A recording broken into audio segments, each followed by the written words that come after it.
Well, good Wednesday evening, folks. Hey. It's great to see y'all. Great to see ya. The yeah, Wednesday night again already. Hard to believe. Hard to believe. The I see it's pretty quiet in here. It's about as quiet as it's been out in camp all week. Um, I did send notifications out. I do hope we get some folks filing in here. It's one of those nights. So Wednesdays are always touch and go. Middle of the week, and folks at work, they get home on a Wednesday evening. They want to sit back and they want to have dinner and sit on the couch and watch something on TV and fall asleep. I just hope at times that before they fall asleep on the couch, they go, "Oh, Sty's live. I'm going to click on there. We'll go hang out with Sty for a while." But it is good to see you. Killer Creations was the first and only person that popped in the chat early on. It says, "Always look forward to Wednesdays." There's Missouri Travelers planning my weekend. There you go. There you go. That's the last holiday weekend of the summer. Wow. Yeah. A lot of folks doing that, getting ready, get their last holiday weekend in. Watch out. It's the Mad Brit. Me, Devil. That's good. That's good. Yeah, I tell you, out at camp, we're booked solid for this weekend. Both campgrounds I've got just booked solid. Every reservable campsite is on a reservation. They're all reserved. I've got John and Jan from Adventures in the Heartland. They're coming out to camp on Saturday. They're going to be there Saturday and Sunday, and they're leaving Monday morning. It'll be great to see them. They're coming all the way up from Indiana. Yeah, it's always great seeing those two. Always. I enjoyed their company so much. Yeah. I've got no one in the basement right now to pull up. Otherwise, I'd pull up a guest, but nobody in the basement yet. So we'll get somebody that'll stroll on in and pop up. That campsite looks lovely. I would love to spend some time out there. Yeah. Our campground, the campground where I host, where I live during the summer, boy, people love that campground. They just love that campground. I honestly have to say there isn't a bad site there. I mean, each one of the sites there are so nice. Hey, Ryan Jensen, great to see you. There's Cheesehead. When is your last week at camp? Well, that's kind of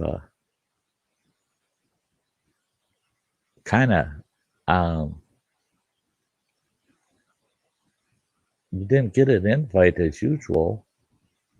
Let me check here. What the heck? Well, in case you want to come up, Cheese, there now for sure you got an invite. I heard somebody come in the basement. Oh, he's knocking shit out, but he's knocking shit over. He's clumsy. And yeah, there he is. Who's knocking shit over? Hey, buddy. Hey, it's good to see you. Good to see you, man. Yeah. Sorry I was late. I had some. That's all right. I had to get done, and so got family stuff, Yeah. Hey, Chowser, great to see you. That way it doesn't interrupt while I'm up here, Yeah. Totally understand. Totally understand. I was chatting with Running Water before the stream, and he's got such bad reception where he's at. He's pounding pavement. He's out in California. California. Wow. Yep. That's, Run over a few liberals for me, okay? Running water.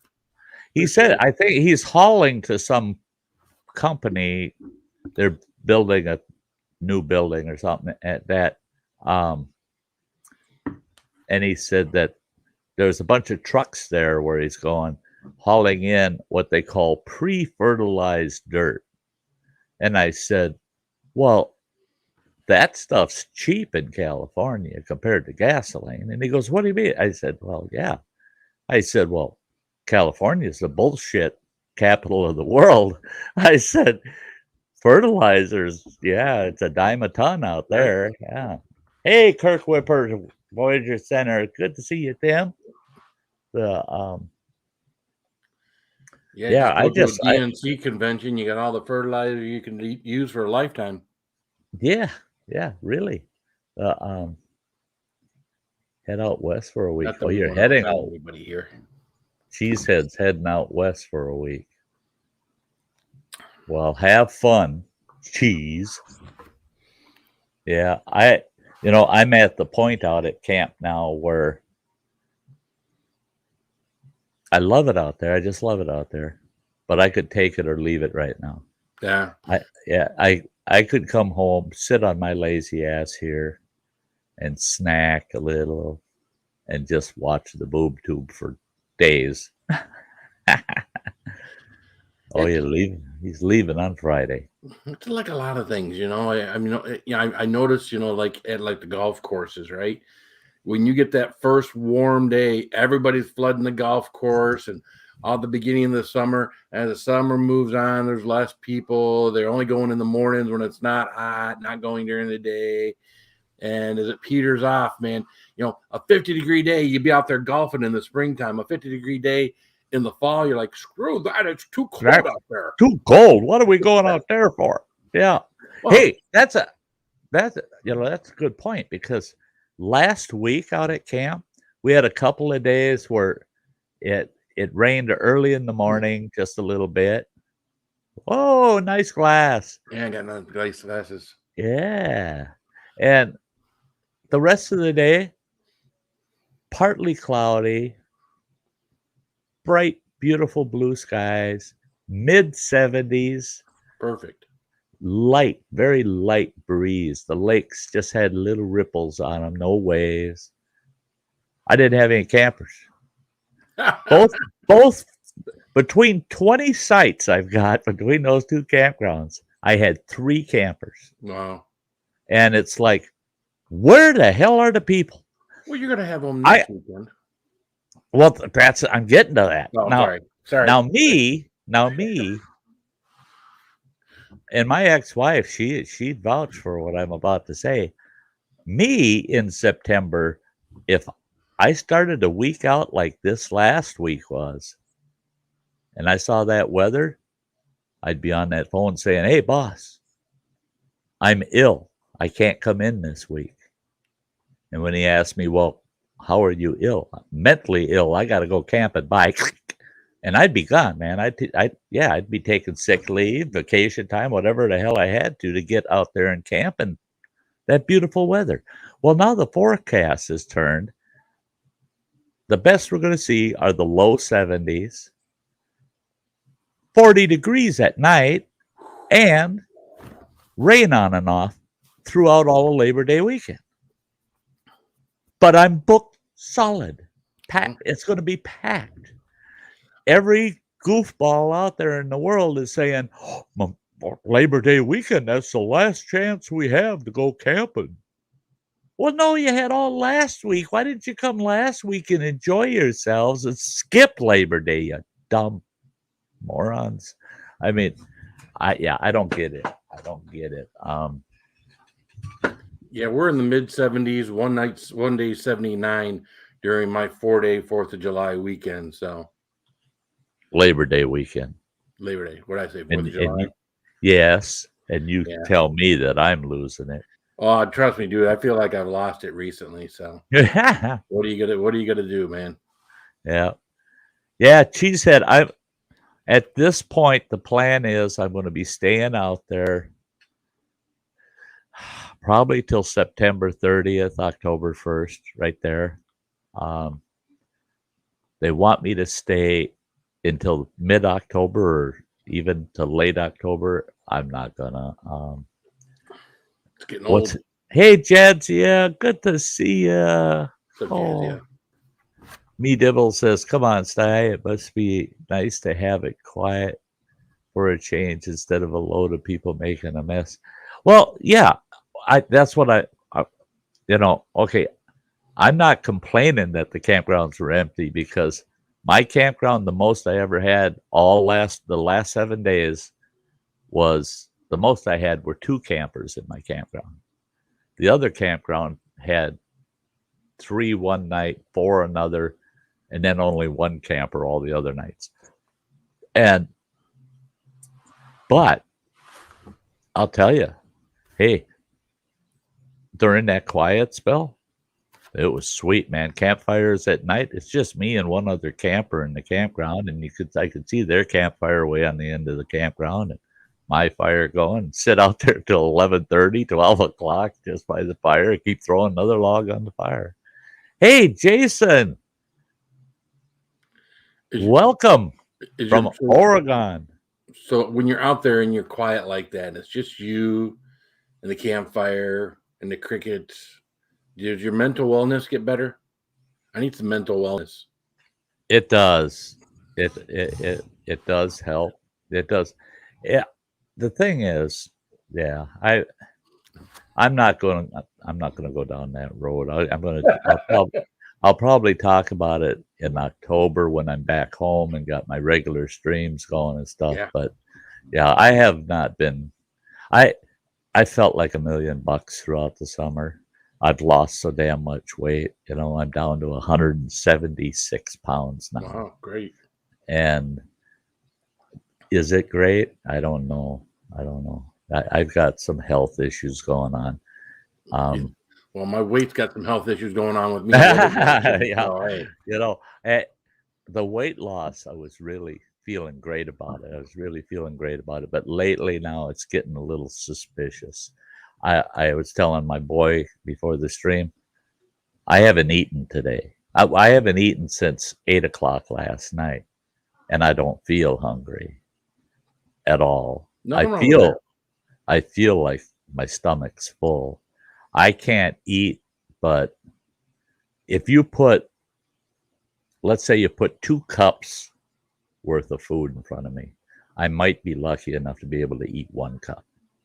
Well, but when you lose weight and you get to where you're at, your stomach has shrunk, and it doesn't take as much to curb your appetite. And sometimes you have no appetite at all. I mean, I remember the last time I lost 70 pounds.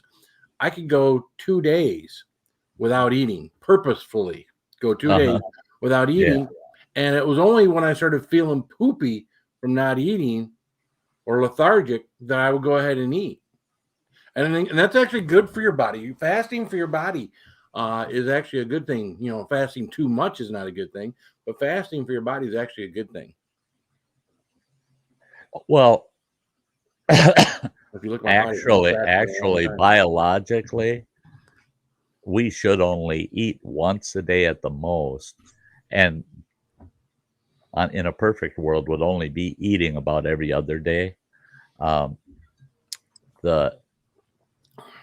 Because that's the way our metabolisms are designed, and so fasting is a good thing for you. Hey, Joey, great to see you. The strawberry shortcake. Hey, what's up, Dibble?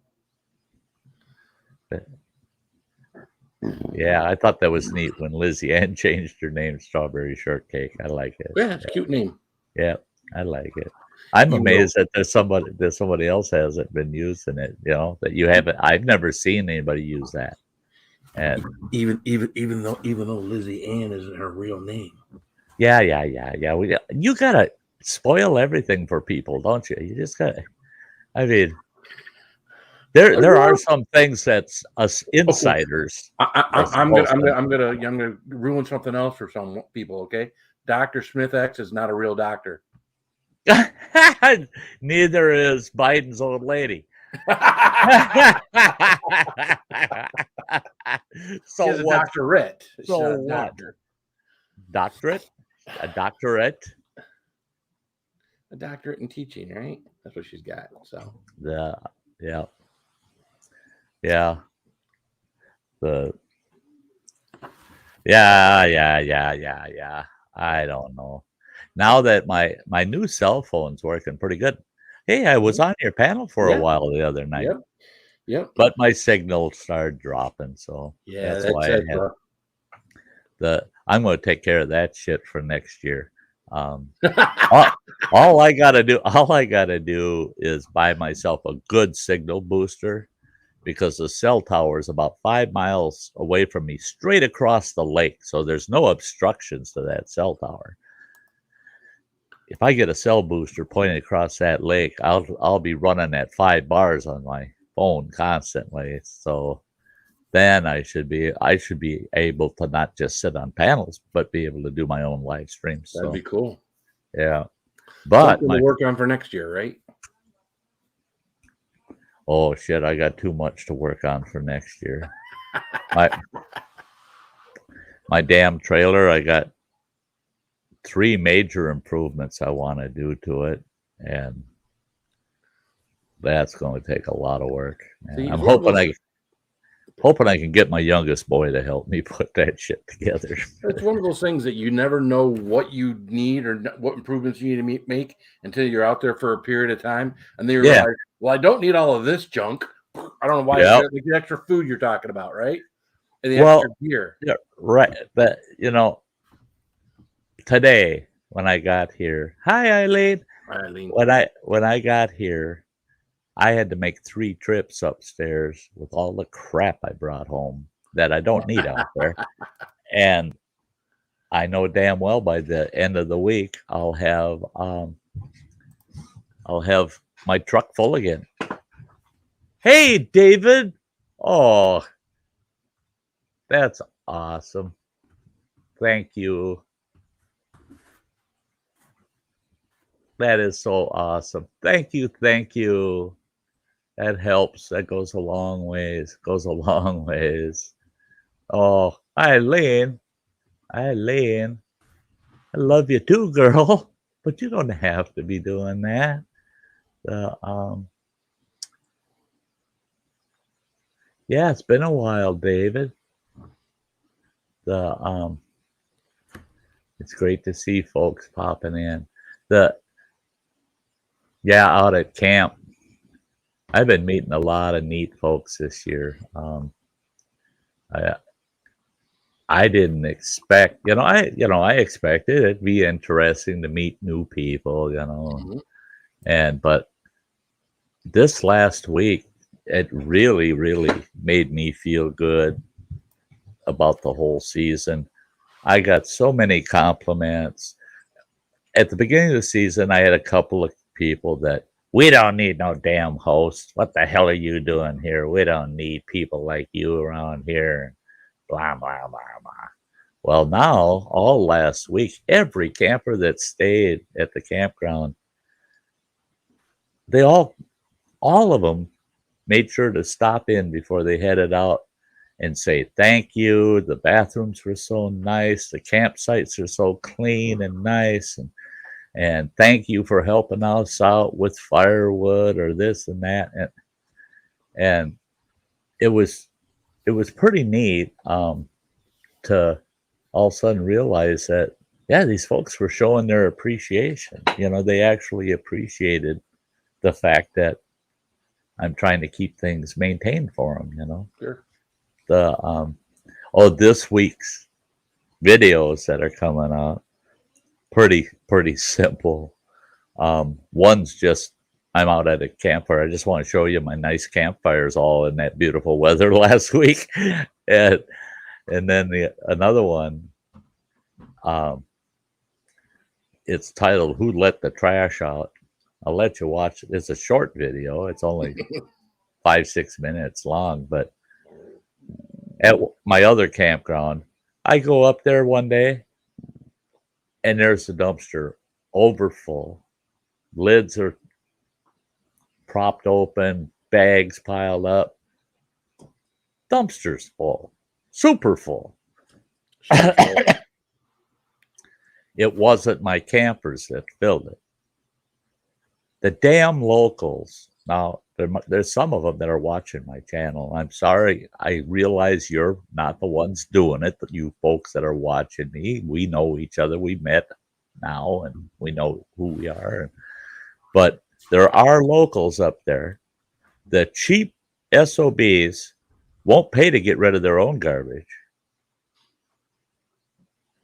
So they'll load up 2-3 weeks worth of household garbage from their cabins or their summer home, go to my campgrounds and throw them in my dumpsters. Well, they're going to be surprised because next season we're putting trail cams on all the dumpsters, near all the dumpsters. We're putting trail cams at my trailheads and at my boat landings. And I'm going to catch these a-holes that are taking advantage of us taxpayers. We have to pay to dump those dumpsters. Now I got to have that dumpster dumped in extra time this month because people are throwing their household garbage in. Well, I got to make sure my campers have somewhere to throw their trash away. So I had to take their crappy ass garbage out of that dumpster, load it in my work truck, haul it back to my other campground and throw it in that dumpster, which people don't do that there because that mean ass old Sty that stays there, he'll come running down here and he'll beat you with his hiking stick if he catches you doing that shit. Get off of my lawn. Get off my lawn. What the hell? Don't you even look this way with that damn dog of yours that shits on the yard. Yeah, don't you do it. In fact, Beaver Lake Campground, I went there one day and it was pretty full. I think I only had like 2 sites that didn't have anybody in there. So there's 8 campers in there. And it seemed like everybody had dogs. Hey, Rain Dancer, great to see you. And Peppers in Kentucky Living. Awesome. But it seemed like everybody had at least one dog. And I thought, oh, God, here we go. Now, I've had a few campsites I've had to go in with the rake and shovel and clean up dog crap, you know. Lizzie Ann? No, girl. Oh, Lord. That is so sweet of you. That is so sweet of you, girl. Gosh, that's sweet. The revenue's gone way down for the summer because I don't live stream, you know. Live streams are a good generator of revenue.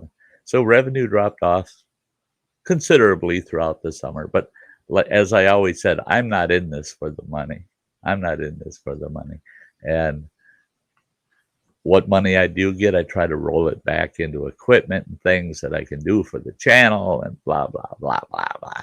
You know, because I do have enough retirement that. And now that I don't eat, I eat like a bird. So he cooks a ramen noodles and it works for 2 days. Oh no shit! I could make 2 meals out of a pack of ramen noodles. I'm buying those little cup of noodles that they got. Yeah. They're different flavored. There's some of them are hot Thai and so that they taste really good. But it's just a small cup, and it's about half a pack of ramen noodles in that cup. But I remember cup of noodles when I was young. I'm sorry, go ahead. No, I was just going to say one of those fills me right up. Right up. And I figured it out. I'm only taking in between 600 and 900 calories a day. Oh, there you go. That's literally half the calories on a fasting day for me in the past. I take taking 600 to 900 calories probably a night. Sorry. Yeah. Liquid calories, right? Right. And slow my metabolism in the meantime, right? That day, and I kind of chalked it up to my activity out at camp is what took the weight off, but I'm not that damn active, you know. No, me dibble Starlink wouldn't work out at camp. We did everything we could to try to find a spot that we could catch their satellites to have a dependable signal, and it just wasn't going to happen unless I took down 4 trees, 3 big, beautiful 120-foot hemlock trees and 1 big ass maple tree. And my boss, the supervisor for the campgrounds, all of the campgrounds, when he heard about it, he told me, he says, Sty, he says, beavers have great big teeth. So I better not see those trees laying in the woods and you say, oh, the beavers knocked them down. For one thing, beavers don't chew on hemlock trees, and they never touch the maples. I said, oh, no, we got these real little tooth beavers. It almost looks like a chainsaw when they're chewing on that. Yeah. And I said, you know, a storm could come through and blow them damn things over. He said, storms don't have cutting blades. He said, well, you've heard of wind shears, haven't you? Yeah, zing. Yeah, zing, just zing. But no, they made sure. Hey, rain dancer, yeah, eating plus 350 calorie Ensures for a day. I was thinking of trying Ensures just to see if I could get some weight gain out of them. You know, old fart shakes taste like shit, but they're tolerable. They're tolerable. They're not that bad. Why don't you just find a natural shake that you do with some protein powder and some fruit you get at the grocery store, and hook up the blender instead of eating that garbage. Costs 4 times as much. Just saying. Costs 4 times as much, but I got to put my labor into it. You know? Yeah, and what do you got to Yeah, chocolate is the best Ensure. I tried a strawberry one once and I damn near puked. Yeah. I mean, I can understand Ensure at the campground, but at home, no. Well, out at the campground, if all goes well and I'm able to host next year like I did this year, boy, things are going to be totally different in camp. My trailer is going to have its little kitchen corner. I've used my microwave only twice this year. I bought a brand new microwave for my trailer, nice little microwave, and I've only used it twice. Works like $1 million, but I got no room in the trailer the way it's set up. Well, that's why all the remodeling that's going to happen in it. Then I'll be able to use my microwave. I can have blender, whatever. What are you playing with there? Your sign? Kitchen corner at camp with Sty North. Kitchen corner, yeah. At camp with Sty North. So all you're going to see me do in my kitchen is microwave a can of chunky sirloin and veggie soup. So that's the kind of shit I've been eating too, is all these canned foods. You know, it's a meal in a can, you know. And no, I don't eat Dinty Moore beef stew. I did once this year. I like Dinty Moore. I had to doctor the shit out of it, but yeah, because me Dibble could live on chicken wings alone. I could too. You know what I haven't had this year? It's just that I don't eat enough and I can't store food more than a day or two. Otherwise, I'd be buying ice every 4 days. I want grilled chicken over the campfire, man. People say, well, you can't grill chicken over the campfire. It's either going to be burnt and raw in the middle or it's just going to be raw. I've cooked a lot of chicken over the campfire. You just got to know how. You know, you got to know how to get that fire just right and rake those coals over and then have your grate over the coals, not over a flame. And I miss that chicken, man. Oh, but they won't sell me like just one breast, one leg. What are you putting? Chicken. Huh? Isn't beer can chicken kind of isn't that Oh, designed yeah. to do something for the campground? Yeah, beer can chickens. Oh, yeah, shit. Shove a beer can up that chicken's Yeah. ass. Just got to make sure you open the beer can, or it becomes a big problem. Well, Just then you saying. end up with chicken fricassee. Yeah. Yeah.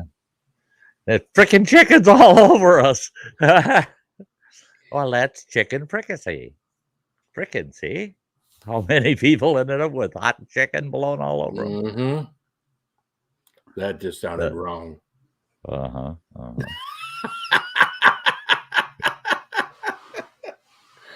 Oh, I didn't video it, but I did have fresh crappies. The fellow that was at the camp there, he come over to my campsite late one afternoon. He says, Sty, he says, would you eat fresh crappie if I brought you some? And I said, I don't want to clean fish. I said, just keep them. He goes, oh no, they'll be, you won't have to clean them. I'll make sure they're clean for you. And I figure he's just going to scale and bring the whole damn fish. right. He comes back over just before sunset with a baggie with 12 really nice fresh caught crappie fillets. Nice. And it's like 12. I'll be able to eat maybe 3. Well, I ate 6 that night, over 8. I felt so stuffed. The next day, mid-morning, I decided brunch. And I was able to just warm them up in a cast iron frying pan without any oil in it. Just throw the breaded, I breaded them and deep fried them the night before. And I just threw them in there, just flipped them once. They got crispy again. They turned out really nice the second time around. Yeah, so I did get to eat some fresh crappie I didn't have to catch. I'm hoping this weekend that Jan and John from Adventures in the Heartland and I'm hoping they want to go to this lake that I have a boat landing at that I manage. But that lake's a bigger lake, almost 300 acres, and it's long and narrow, and the wind comes up that damn thing, and they're bringing their canoe. Now, I don't want to paddle that son of a bitch. As So long as I'm it hoping. blows you back to camp. Well, that's it. You're gonna have to paddle against the wind for 2 hours, and then let the wind blow you all the way back. So, I'm hoping they'll go to Lake 3 with me, because Lake 3 you catch some awesome crappies and have fun catching largemouth bass in there. I'm hoping that they'll want to try that out. But the rain dancer, I'd love a fresh trout and shredded taters for breakfast. Oh, when I lived in Montana, brook trout and huckleberry pancakes were the breakfast in demand. I mean, Really? if I asked my 4 kids, and they were just little guys at the time, I'd say, "All right, kids, what do you want for breakfast?" "Well, brook trout and huckleberry pancakes, Dad." Son of a bitch. The huckleberry pancakes was easy. I just make my pancake batter, and I had a huckleberry camp at the time, so I'd just go out, pull a bucket of huckleberries out of the creek, because that's where we kept them cool, was out in the creek in the buckets, and get a couple handfuls, throw them in the pancake batter. Not too hard. But that meant I had to go out fishing. So, but in Montana, where we camped all the time, where we had the huckleberry camp, I only had to walk about maybe 50 feet to the creek. I just cut myself a stick, just a sapling, cut it, tie a piece of monofilament fishing line, take a fly out of my hat, tie it on there. 15 minutes, I'd come back to the house with 24 brook trout. Wow. And then proceed to fix breakfast. Now, brook trout, are those normally like about 12 inches? It all depends on the type of brook trout. Okay. See, a lot of people don't realize there's several species of brook trout. Your average brook trout, yeah, the ones we were catching out there were between 8 and 14 inch. Okay. 14 was a big one. But also occasionally I get a hold of a nice native cutthroat trout, and you get a cutthroat sometimes 24 inches. Nice. Now, the tribe I worked What for would I do to years that ago. sapling limb though? Well, yeah, hang on. That or jump in the creek, man. I've done it many times. Get a nice cutthroat on, and I'm thinking he's gonna bust my stick, and I'll just grab that line, run my hand down it, close to the water's edge, and I'd jump right in the damn creek and get a hold of them and drag them out. You're coming home with me. But the tribe I worked for years ago has a huge fish hatchery, and they specialize in raising and stocking sturgeons into different lakes up here. Okay. And it's neat. Go in there and you'll see these sturgeons that are about a foot long, and they don't put sturgeon out, transplant them from the hatchery out until they're about a foot long, because they get eaten up otherwise. But they also raise a very rare brook trout. They're one of the only hatcheries in the whole nation that does this. And they are the top hatchery in the nation for raising these. And they're called coaster brook trouts. And they're common to the Great Lakes. And what they do is they go out into the, like Superior, the coasters go out into Superior, and they feed on all the fish out there, and then they come back up their creek of birth and spawn. Well, those coasters, you can catch them 20 pounds. The damn things will be 3 feet long and 20 pounds. And they're brook trout. They're a brook trout, but they get huge. I mean, they're monsters. One brook trout, a 5-pounder, you'll get a couple of 2-pound fillets off of them. And they're awesome. Yeah. UK called grayling. Yeah. It's like a trout, but tastes so much better. It's the salmon family. Yep. Grayling. Yep. They got them in Alaska too. Yep. Yep. Grayling. It's a good fit. Me Dibble's absolutely right. That is a good eating fish. Fish is hard unless you do it yourself, to go to, it's expensive, what are you gonna do at the store and all that other stuff? It's just like, it's one of those things that, in order to be a regular fish eater, you pretty much have to get the stuff yourself. Yeah. Otherwise you go broke. I mean, fresh fish is expensive. Any new chipmunk stories? No new chipmunk stories, except the story involves a chipmunk. We've been having a lot of trouble with the bear hunters up here lately. The ones that hunt bear with dogs are the only ones we have trouble with. The ones that are bait hunting bears, we don't have any issues with those guys. But the other day, this fella, he damn near got killed. His dog came just an inch away of getting creamed. Here comes this bear hunter flying down one of the back roads over by Beaver Lake Campground, my second campground. I was down by the gate, and I was weed whacking around the stop sign and the campground sign.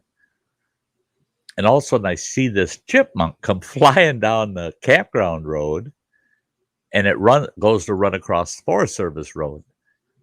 Right behind it, I swear to God, only about a foot and a half behind it, is this Springer Spaniel. Just giving it. That dog's going to catch that chipmunk, right? Here comes a bear truck, a bear hunter, truck full of dogs in cages, doing about 50 miles an hour down that gravel road. And that road, you shouldn't be top out at 35 if you're lucky. And he's flying out. He comes around the bend, And there he is. He's right on top of the chipmunk and the dog. The driver's side front wheel and back wheel went between the dog and the chipmunk. And I'm telling you, there was only about 1.5 feet between the two of them. Whoop! I didn't even have time to yell at the dog, you know. I just, fuck. I thought for sure they were both going to get smushed, but the chipmunk made it. The dog made it. Dog shaking afterwards, just shaking. That guy was coming down the driveway into the campground, and he goes, "My God, my dog almost got killed." I said, "The dog and the monk." I mean, that guy was going to smush them both. I was afraid I'd have to get the shovel. And when I left, there was that truck parked about 2 miles down the road, down that gravel road, off on the side, and the guy driving the truck, standing outside the truck, and his buddy had just headed off into the woods with all the dogs. I pulled up, lowered the window down. I'm driving the Forest Service truck, and I said, "Hey, bud." He goes, "Yeah, what can I do for you?" I said, "Slow the fuck down." I said, "If you don't, I'm going to have our law enforcement officer out here on your ass." And he goes, as if he's going to pick me out of a crowd. And I said, "He is." I held my GoPro up and I backed the truck up, and I'm going, getting his license plate. Yes. I pulled back up and I said, "So you're going to take my advice, I hope, and slow the fuck down." "Oh, yes, sir. Yes, sir." Oh, piss me off. Guy laying down the law. Yeah, I've gotten, and it's funny because people aren't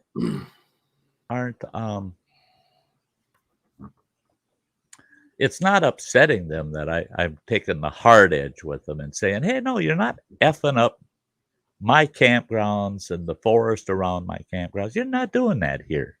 You might get away with that shit down with Travis at Black Lake, but you ain't doing that shit here." And in some cases, it does no good to call our law enforcement because they say there's nothing we can do. Well, on those issues, well, then I'll take control. If he can't do something, maybe I can. And I've got a new hiking stick in my truck, and that son of a bitch is about 2.5 inches in diameter. It's a big sucker, man. It's a definite Gandalf kind of stick. And I grab that thing, get out of the truck, and I'll point it at them, you know, and they look at that big knob end on it, and it's just like, "Yeah, okay. That old bastard's going to hit me with that, you know." Not that I would, because half them guys, shit, they could beat the shit out of me in their sleep, you know. Hello, Mr. Mike. "Hey, Mr. Mike. Mr. Mike. We Mr. Mike." Yep. Yeah. And really, who wants to get out and you know what kind of victory can you say you get if you whoop an old man's ass, even if you're a tough old bird? I mean, what kind of satisfaction you really get out of that? That's it. You know, I told a guy that, not this year, a couple of years ago, I was out camping and there was some guy being a real ass to another camper, and I kind of stepped in the middle and told him, "Hey, cool it, man. Hey, just back off this guy. Leave him alone." And he goes, "Watch it, old man. I'll kick the shit out of you." I said, "You know, I've been told that." I said, "I used to manage a Dollar Tree, and I had some young 20-year-old punk come all the way across." He said he was going to come over and knock that beard off my effing face. And all I did was stand there and go like this. "Bring it on, you young frickin' punk." And he comes storming across the store, and he did just like this guy. Got right in my face. And I told this guy, I said, "You know what I told that kid? I told him the same thing I'm going to tell you. Let's step off to the side over here, and we're going to have an ass-kicking contest." And I said, "I know you're going to whoop the shit out of me." I said, "When I get out of the hospital a couple of days from now, I'll give you a call down at the jailhouse. You beat the shit out of a 64-year-old man out in a campground. You think you're not going to jail, you poor dumb fucking moron?" He goes, "Yeah, but what if I kill you?" And I go, Well, then you're going to the cherry, you moron. You go ahead. Yep. What the hell are you talking about? What if I kill you? Go for it. If you kill me, then I don't have to worry about all the pain of recovery. But I'll go with a smile on my face, thinking about you spending the next 25 years in a state prison. You poor dumb moron.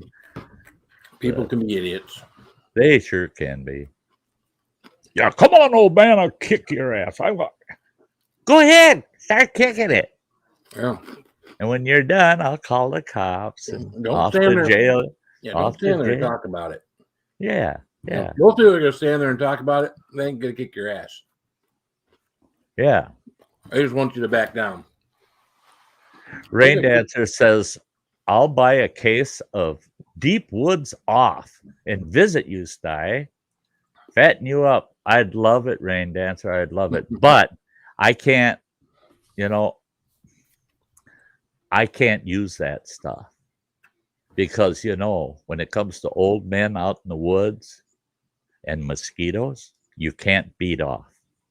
That's what I've been told. What, Phil? That's what I was told. Listening to what you're saying, Sty. That's what I was told. I said, man, how do you deal with all these mosquitoes? And this guy told me, he says, hey, when it comes to being out in the woods, old man, you can't beat off. Yeah. Guy's been out in the woods for months and can't beat off. There's too damn many skeeters out there. You can't beat off. It's all for me, Sty, right? The answer says. Yeah. No, I do. I don't use Deep Woods. I don't have it with me, but I use that 100% D. It's 100% D. And you just go psst, psst, 2 little sprays of it and then wipe it on you. And you do that on both arms.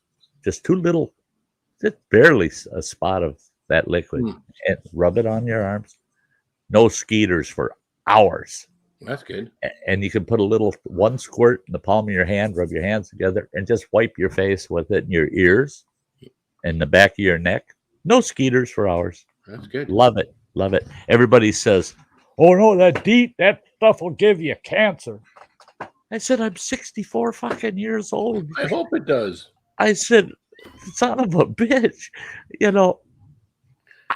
it's going to that deep cancer is going to have to get in line with a bunch of other things trying to kill me right now. What says it's going to kill you shit?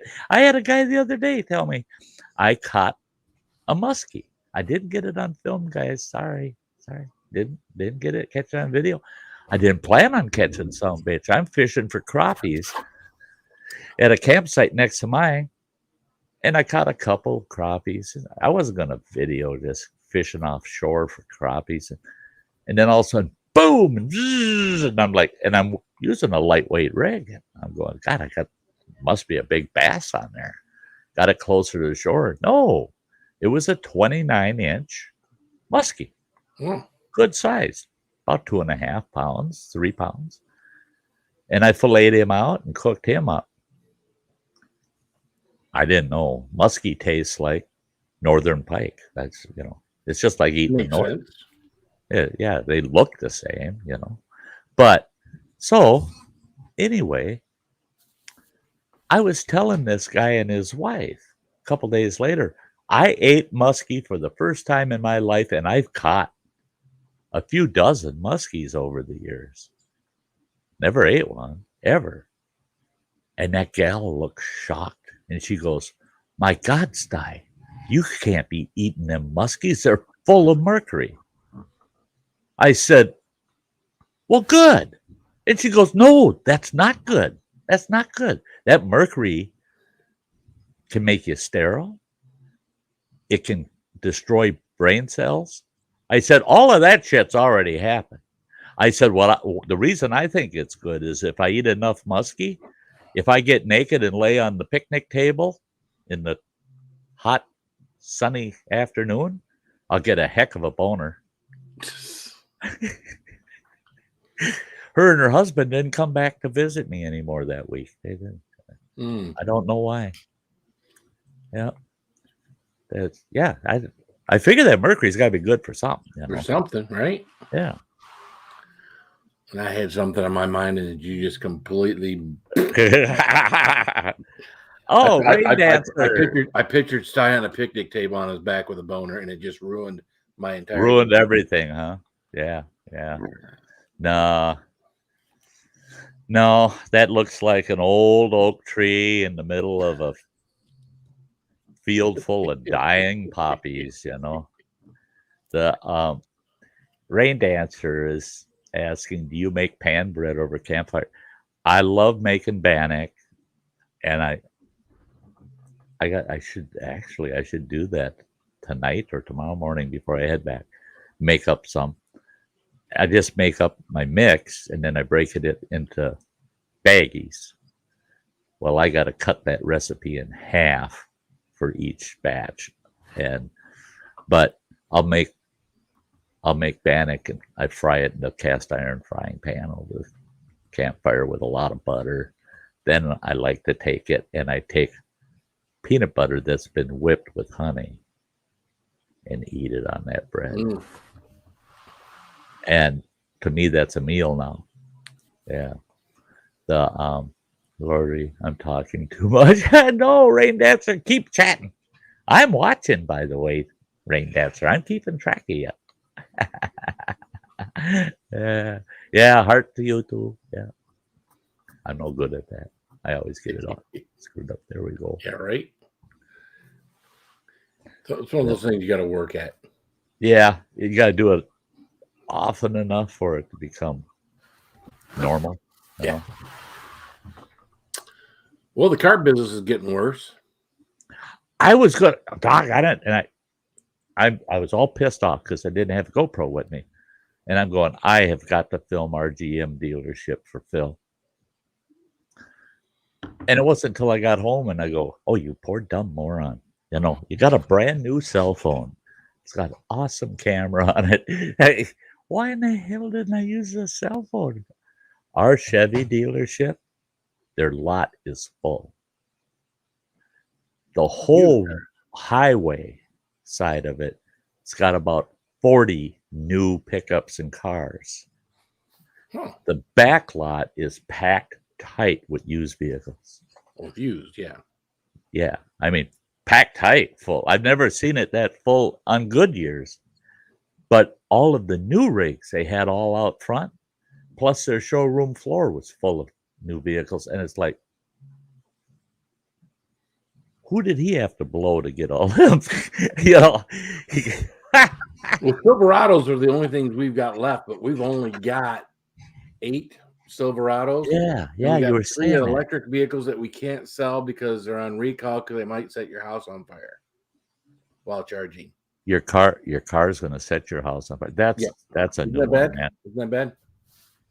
So, but no, that's where we're at. I mean, what we do now is we just sell off of an incoming list. There's an incoming list of vehicles that are now in transit or they've got the chips in them, so they're at one stage or another of being shipped at the dealership. We got 37 right now, and I just print off that list in the morning, mark the ones that are already sold, and when someone calls in or comes in, that's what we try to do is take a deposit on one of those and hope for the get them locked up. Get them locked up before they even hit the lot. Yeah. Yep, you're selling them. You're selling them off of paper before they hit there because, if you otherwise you just tell everybody go to hell and go home, and then you're not going to do anything, right?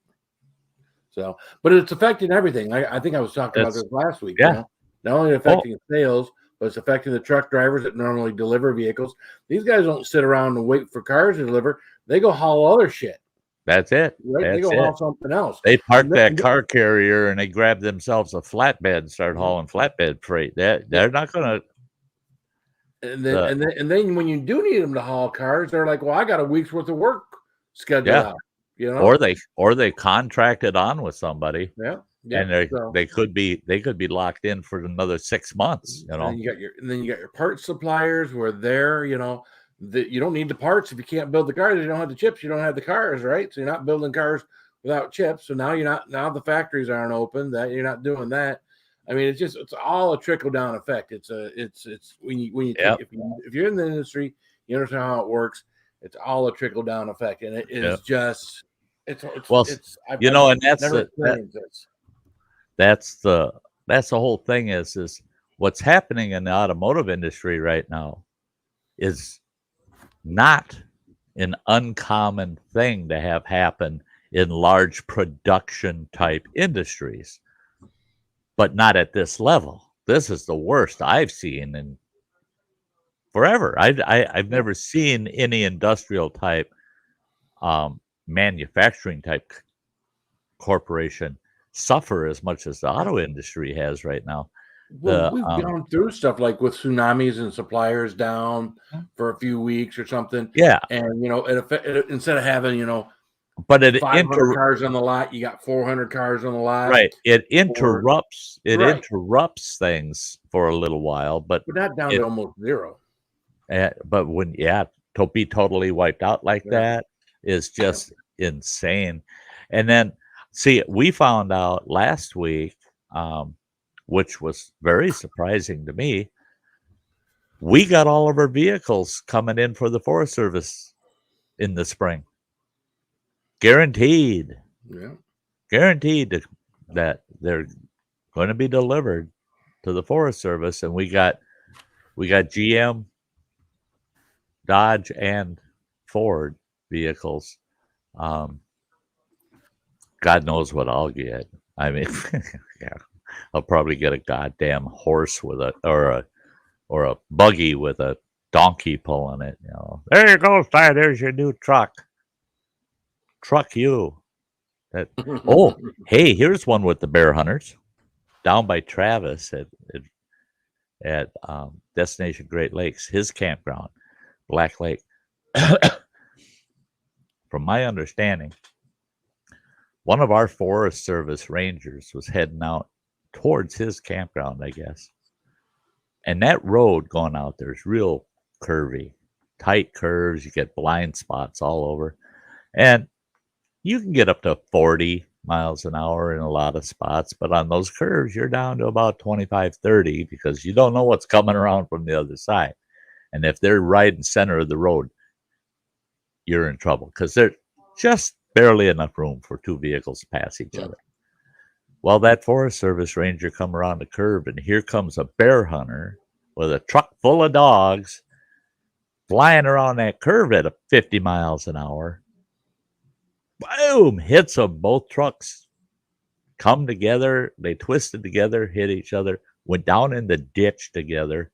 Forest Service truck, the whole nose of it wrapped around a big pine tree. And Travis had sent me a picture of that truck, and I'm just like, whoa! So I emailed him back, or I messaged him back, and I said, Travis, you and I are both getting new trucks next year. I guess that one's yours. Yeah, fuck you, I ain't taking that thing. No, not after it kissed the tree like that. And it was one of our newer trucks. So damn, that sucks. That does suck because that won't get replaced this year. I found out that the reason they want me to stay is because all of the hosts take off after September 7th. Once Labor Day happens, boom, they're gone. Hi, Hike with Mike.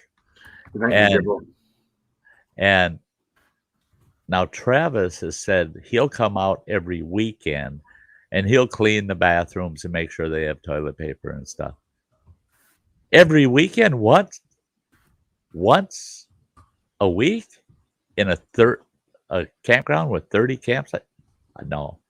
Well, my supervisor asked me how long I was willing to stay. I said, as long as you have to have me. I said, I'd like to get out by the 1st of October, but if you have to have me into October, just let me know and I'll work around it.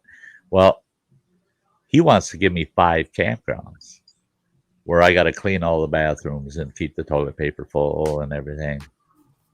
No reservations to do because it's post-season. So just clean the bathrooms and check on the sites, make sure they're not trashed.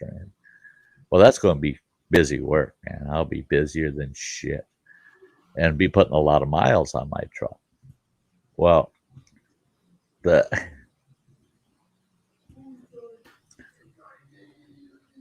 I'm of the mind where they should put signs in those bathrooms and out at our gates. Bathrooms are vault toilets are available. You must provide your own ass wipe. And then we don't clean them till spring. Yeah. And teach these people to take care of them bathrooms post-season so that they're not so bad in the spring, you know? Well, they just fuck it up the last day they're there. That's it. That's it. I don't get it, though. Travis was right. He told me, he says, by the time you're done with your first season, you're going to be just wondering. It's going to drive you nuts. How can people poop that way? When you find runny crap around we've got risers, these big white risers off the floor with the seat on top. That riser from the bottom of the seat all the way down, all the way around, will have crap running down it. Who's got a lawn sprinkler for a butthole that they can do that? The only way I can see that happening is they got to be standing up on the rim of that thing to get that much coverage. Yeah. I mean, and then if you don't find it within 12 hours, you're in there for a half hour with a really powerful pressure sprayer for an hour trying to blow all that shit off of the things. Doesn't sound very good. Literally, yeah. Give me a second. I'll be right back. You betcha. I bet a lot of idiots use the vault toilets as trash cans too. Lots of cans, I imagine. No, actually, we've been very lucky. People, I think it helps too as we put up notifications, signs saying that excessive trash in the vault toilets will only lead to the vault toilets being locked up and unavailable for public use. They know. Mistreat them too bad, and we'll shut them down. We just won't give you a toilet to use, man. And you're not allowed in a campground to go crap in the woods, by the way. I had one guy tell me, I'll just go dig a little snake hole and take a dump in the woods. I said, yeah, you go right ahead. It's $150 fine. But who's stopping you, right? What we've been running into, Mike, here's a bad one. I haven't had it happen in my campgrounds yet, and I hope it never does. Travis had it happen a couple of times in his, where these young punks, they think it's funny to take the garbage cans that we put in our restrooms, the small trash cans. We empty them every day or two. They'll take that trash can, throw that down the hole. Well, you can't leave that damn thing down there. So you got to reach down that crapper with one of those grabbers, about 3 foot, 4 foot long grabber. And you got to reach down that hole right up to your armpit and get a hold of that and pull that wastebasket that's all covered with crap from being down in there. Take it outside, pressure wash the whole thing off, and then spray it with we use what's called Spray 9. It's a real strong disinfecting soap that you're supposed to cut like 1 part Spray 9, 3 parts water. We just use the Spray 9 right out of the bottle. 100% when we do our toilets. We want them buggers to be germ-free. Well, sometimes that Spray 9 won't even clean that crap off. It takes forever. I've got my bathroom routine figured out, though. First thing I do when I get there, I spray my soap, the Spray 9, all on the inside of that toilet, get it saturated real good. Then I spray the whole outside of the toilet. And then I sweep the restroom out. And if I have to, I'll pressure wash the floor and squeegee the floor dry. Then I restock all the toilet paper. Then I go in there and I pressure wash the inside of the toilet. So it's about 15, 20 minutes it gets to soak with that super hot soap in there. And oh yeah, Rain Dancer. We do wear protection. They give us all the rubber gloves we want, and we've even got hazmat suits if we want to wear them. The we make doggone sure that I've got a pair of old beater tennies that I wear when I do bathrooms, and that's all those tennies are wore for, is doing those bathrooms. I don't wear them as an everyday pair of shoes. In fact, at the end of the season, I'll pitch them buggers in the dumpster. And I'll go to Walmart, buy another cheap pair like that to wear for next year cleaning bathrooms. But we do wear safety glasses at times. If you've got where there's a lot of waste down the outsides of the toilets and you're going to have to be spraying the outside of it, you get a lot of splashback going on, then we wear these wraparound safety glasses. They go right over my glasses, and they cover your eyes real well. And we've got COVID masks galore, and you can wear a COVID mask and whatever, so you don't get any splash around your nose or your mouth or your eyes. And yeah, we take real good care to not, once I get to a bathroom, to clean it. That's the first thing I do is I know I'm going to be touching things. So the rubber gloves go on, and I do everything, and then I do everything except pressure wash the toilet itself with a pair of gloves. Then when I go to do the toilet, I pressure wash it with a fresh pair of gloves. Once it's all pressure washed and I'm happy with it, I take that pair of gloves off and I put a third pair on, and then I wipe down. We've got these big rolls of paper towels. They're huge, and they're a heavier paper towel, and you just roll some off of that roll, and you wipe the whole toilet down, get all of the soap and water off of them, and they're all nice and sanitized. And my campers are just thrilled with me. The Forest Service gives me these stupid Airwick little air fresheners. They're round discs, and you twist them and pop the top up. Mm-hmm. And they're good for about 3 days. I mean, these are outhouses, for God's sakes. You need something pretty potent. Right. 3 weeks ago, I was in the Dollar Tree, and I go, look at the cans of air freshener are $1. So I grabbed myself 6 cans of air freshener. I got Hawaiian fruit, and I got mixed berry, and all these delicious scents, that would make you think of food. What a place to think of food, right in the shitter. And I spray my bathrooms when I leave. I don't leave that air freshener behind, because everybody be spraying that shit every time they fart, Right. But ever since I've been doing that, these people are, those bathrooms are so nice. We walk in, you get this, it smells so nice in there. You never know you were in an outhouse. For a buck. For $1, I can do that about 20 times, man. It's worth $1, man. 20 cents a shot to make them places smell good. You betcha. That sterilized stylets at camp. It's the stylets. Yep.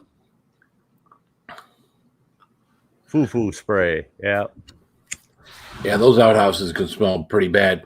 They were doing road work up here by the high school, and asphalting and stuff. And they, of course, they put a porta potty out there and got all the work and everything. That porta potty's been sitting there for like 3 weeks still. Whatever the porta potty company is, they haven't gotten them back out there to pick that damn thing. I can only imagine if you were outside what that thing smells like now. Okay, here's a free Sty story that has not been told, by the way, Bill. Oh, I'll be the judge of that. Oh, you can screw yourself if you think you've heard this one. I haven't told nobody this. All right. In fact, I'll probably put it on my Sty story list and do a Sty story this winter on it, and you'll hear it twice. Okay. Well, you brought it up with the old porta potty sitting there, and nobody dumping it. Well, I went to truck driving training school in 1976, and it was a long that school wasn't like the truck driving training schools they have now. That was a 6-month course, and what it was designed to do is teach you how to be an owner operator. I mean, you had to punch a time clock. You had to show up, punch a time clock, and when you were done for the day, you punched the time clock. When you left, they kept time records. And if you were late for work 3 days in a row, you were kicked out of class for a week. Wow. So, and you have to catch up, it was a bitch. Well,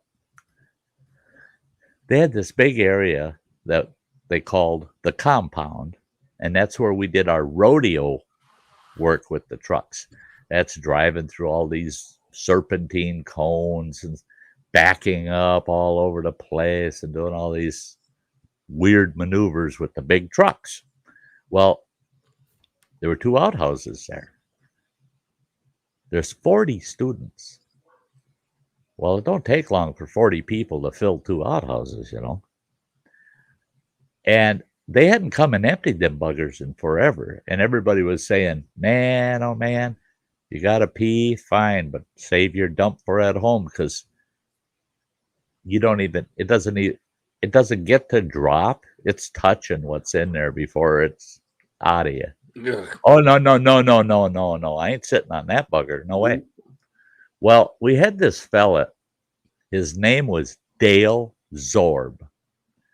And what a huge man. He was like 6'4", and he was built like Nick Green. He was big, but 6'4", We had Ford trucks he couldn't drive. He'd get in there, and that steering wheel would be pushing 6 inches into his belly. He couldn't steer the damn thing. And he got the seat all the way back, and that's that tight. Well, Dale had just moved to Minnesota from Alaska. He had worked for 5 years on the Alaskan pipeline, and he was a wrench jockey. What he did was he bolted them big sections of pipe together, and they used this breaker bar that's about 8 feet long with a ratchet with big old socket on it, because these nuts and bolts they're using, they're like 3-inch nuts on the damn thing, and they would hand tighten all of those. Fuck that. And this boy was huge and used to tightening bolts that were 1.5 to 2 inch around with these big old nuts and bolt heads on them. So yeah, he looked fat. Oh no. That fat was just there to camouflage the muscle. Well, we had this little guy. He had little guy syndrome, He was like 5'2" and couldn't reach the pedals in half the trucks. He had just the opposite problems that Dale had.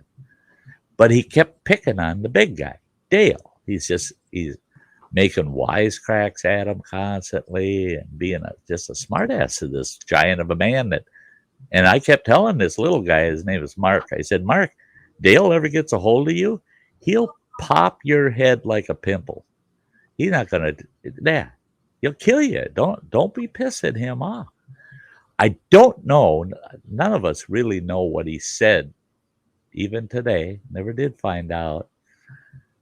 He climbed up on the side of this big GM truck that Dale was driving and said something to Dale through the driver's window. And all of a sudden he jumped off and he's laughing and he's running like mad. And here comes Dale out of that truck, big old Dale. And he's not running, he's just walking quickly in the same direction as Mark. Where does Mark go? Into one of those full outhouses. He goes in there, locks the door. And we all went over there to see what's going to happen. Is big old Dale Zorb going to just rip the door off the thing and slap the hell out of him or what? Dale gets up there and Mark yells at him out of the outhouse. He yells at him, "You don't want to bust this outhouse, they'll make you pay for it." Dale says, "I'm not going to hurt that outhouse a bit." He says, "But you're going to regret ever saying what you just said." Dale grabbed that outhouse with one hand on the door side and his other arm around the back of it. That's how big this boy was. And he tipped that thing over on its door and started to shake it. And he's rocking it back and forth. And then he laid it on the parking lot on its door. And we could hear that Mark kid screaming. He's screeching. He's not screaming. He's screeching like you took a cat and shoved its tail in a wall socket. I mean, Dale walked away and he looks at his arm and he goes, "Oh my God." He says, "I got to go to the regular bathroom, wash that off. I think I got piss and shit on my arm." And he turned and looked at us all and he says, "And I'm pretty sure it came out of Mark." All of a sudden, that outhouse finally rolled over. Mark had figured out how to stand on the door and push the wall. And he come out of there and he's white, brown, and blue. He's got all this crap on him and all that blue chemical they put in those things. And all this toilet paper on his head. And he's standing there just shaking. And he goes, I got to get this hosed off of me. And I yelled at him. I said, "Oh, hell no. I'd go take a bath in peroxide, for God's sakes. You're going to end up with the plague with all that shit on you." Yeah, he did get sick. All over the place. Threw up all over. Yep. It's gross. And he ran over to our truck garage, and one of our instructors was there with the big pressure washer for the semi trucks. He sprayed him down with that pressure washer. That hurt. The pressure washing hurt. The ride in the outhouse, that just stunk. Hey, Mystic Buddy, good to see you, girl. But yeah, Dale's outhouse story. Do ya? Yeah, it's kind of a weird one.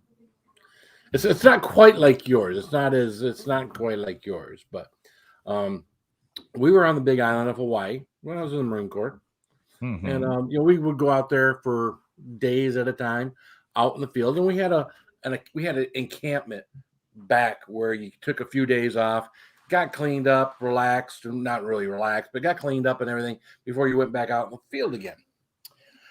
So, we're back at one of those nights where we're back and relaxing. You got a couple of nights in a cot with a tent over you and everything else. It's kind of nice. And of course, when you've got that, you've also got the beer tent, right? And of course, we're at the top. We're on the Big Island, so we're at the top. So the beer we have to pay a little bit more than we normally would for it. And again, the military is supplying it. The military has to buy it from the civilians there in Hawaii and then truck it up and keep it cold. But it's a little more. I mean, I say expensive because what you expect back in the 80s to pay for that kind of stuff. So I decided, what, I'm buying me a 12-pack. So I bought me a 12-pack of beer, and I, after one or two, I didn't want to carry these damn cans around with me. So what do? I got my uniform on. You got cargo pockets, right? Yeah. So I'm shoving beer cans in my cargo in every pocket. And I'm drinking beer and everything. Now, of course, you haven't had anything for days. You're 175. I don't know what it was, but finally I got at the point where, hey, you know what? It's dark outside. I gotta go take a piss. So I go over to the outhouse and go inside the outhouse, and I shut the door, and I'm standing there taking a piss. Now I'm realizing I got a pretty good buzz going, and I'm standing there taking a piss, and I didn't lock the door behind me. So when I kind of felt like I was gonna, back up against the door Oh and shit! rest as I was pissing up against the back of the door falls open. Boom. So do I. Boom, right on the Oh, floor. So ah, I go back to doing what I was doing and drinking, and I don't know what happened, but the next morning I woke up. I had a couple of beers in my cargo pockets. My sleeping bag was wet. I'm hoping I didn't piss myself, but and so I had to hang my sleeping bag on the outside of the tent and allow it to dry. And again, my uniform was wet from like the waist down. It was one of those situations where it's just like, and I don't think I'd had that much because again, it was a 12 pack that I had bought, and I still think I only drank maybe 10 of them. But I think one maybe of them burst open. I was gonna say one busted open in one of your cargo Yeah, pockets and pissed all over you. that is my story, and I'm sticking to it. To it, it proved me otherwise, right? But yeah, That that's I my get a one kick out out out of that. story. Leaning against the door you think is going to hold you up, and no, the door just swings open. And I didn't flip the stupid thing, right? All you got to do is flip Yeah, the stupid thing, and you can yeah, do. yeah. Yeah, no, not me. Nope. That makes it. In fact, beer was involved with this. I went to a big field concert. We had those over in Minnesota in the farm country. They get a couple artists out there to play music, and they'd have a beer garden out there in the middle of a hayfield. And went to one of those, and it was it was a blast. I got pretty hammered enough where I didn't go anywhere where there wasn't something to lean against. Well, there was this hay rack that they had hauled out there. They had hauled a bunch of hay bales out there, and they had dropped them off and set them up around the stage and stuff. But that hay rack was there, and I'm talking to all these guys, and about every 3 4 minutes, I'd reach over and I'd lean on that hay rack just to get my stability back. I mean, yeah, I wasn't moving my feet. I didn't dare try to take a step because I knew I would say, "Bup, bup, bup, bup, bup." There he goes. All of a sudden, these guys I'm talking with, they're all kind of looking at each other and smiling. I reached out for that hay rack and leaned, and there was no fucking hay rack. They goddamn pulled the goddamn thing about 12 feet away from me. I never noticed that. I reached out and I went down and I cracked my damn wrist, busted my wrist, hitting the ground because my arm was still out like that. And, the next day, my wrist is all swollen up big. Went for x-rays. I said, yeah, you got a couple of splinter breaks in there. And and then the doctor asked me how it happened. I told him, I said, yes, they played a dirty prank on me. But actually, I wasn't just staggering, man. I couldn't see because that was a big ass hay rack, and I was where I was leaning on it was kind of in the middle of it. So how did I not notice it move out of the way? I don't know. But it wasn't there. Hey, Chuck and Shane, it's great to see you guys. What's up, Dan? Yeah, a little alcohol involved, and then your perspective on everything changes. Your surroundings change. Sure does. I'll never forget when the ex-wife was just a girlfriend. We went to a 4th of July weekend celebration, this little farm town. They got a big carnival going on and shit. And I couldn't understand it. I all of a sudden I realized, I didn't at first. All of a sudden I realized I'm sitting on this bench and I got a deputy sheriff sitting on each side of me and one standing in front of me. And I go, oh shit, what did I do wrong now? And they explained to me, they said, we heard you hollering, I'll catch it, I'll catch it. So we went over to see what you're going to catch. And they said, you were going to catch the bullet. Have you ever seen the bullet at a carnival? It's 2 cars each on an arm, and they go back and forth, and then they flip upside down and they whip around. They call it the hammer, the bullet, all the different kinds of things. I know it best as the hammer, but they said you're over at the bullet, standing where one of those cars is spinning like that, going around, yelling, "I'll catch it, I'll catch it."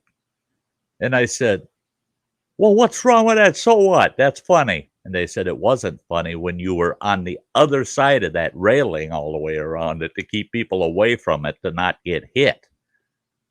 And I go, "What do you mean on the other side of it?" They said that damn thing was coming within a foot of your face as it would come around and you'd yell, "I'll catch it, I'll catch it." Boy, did I catch it. I bet you did.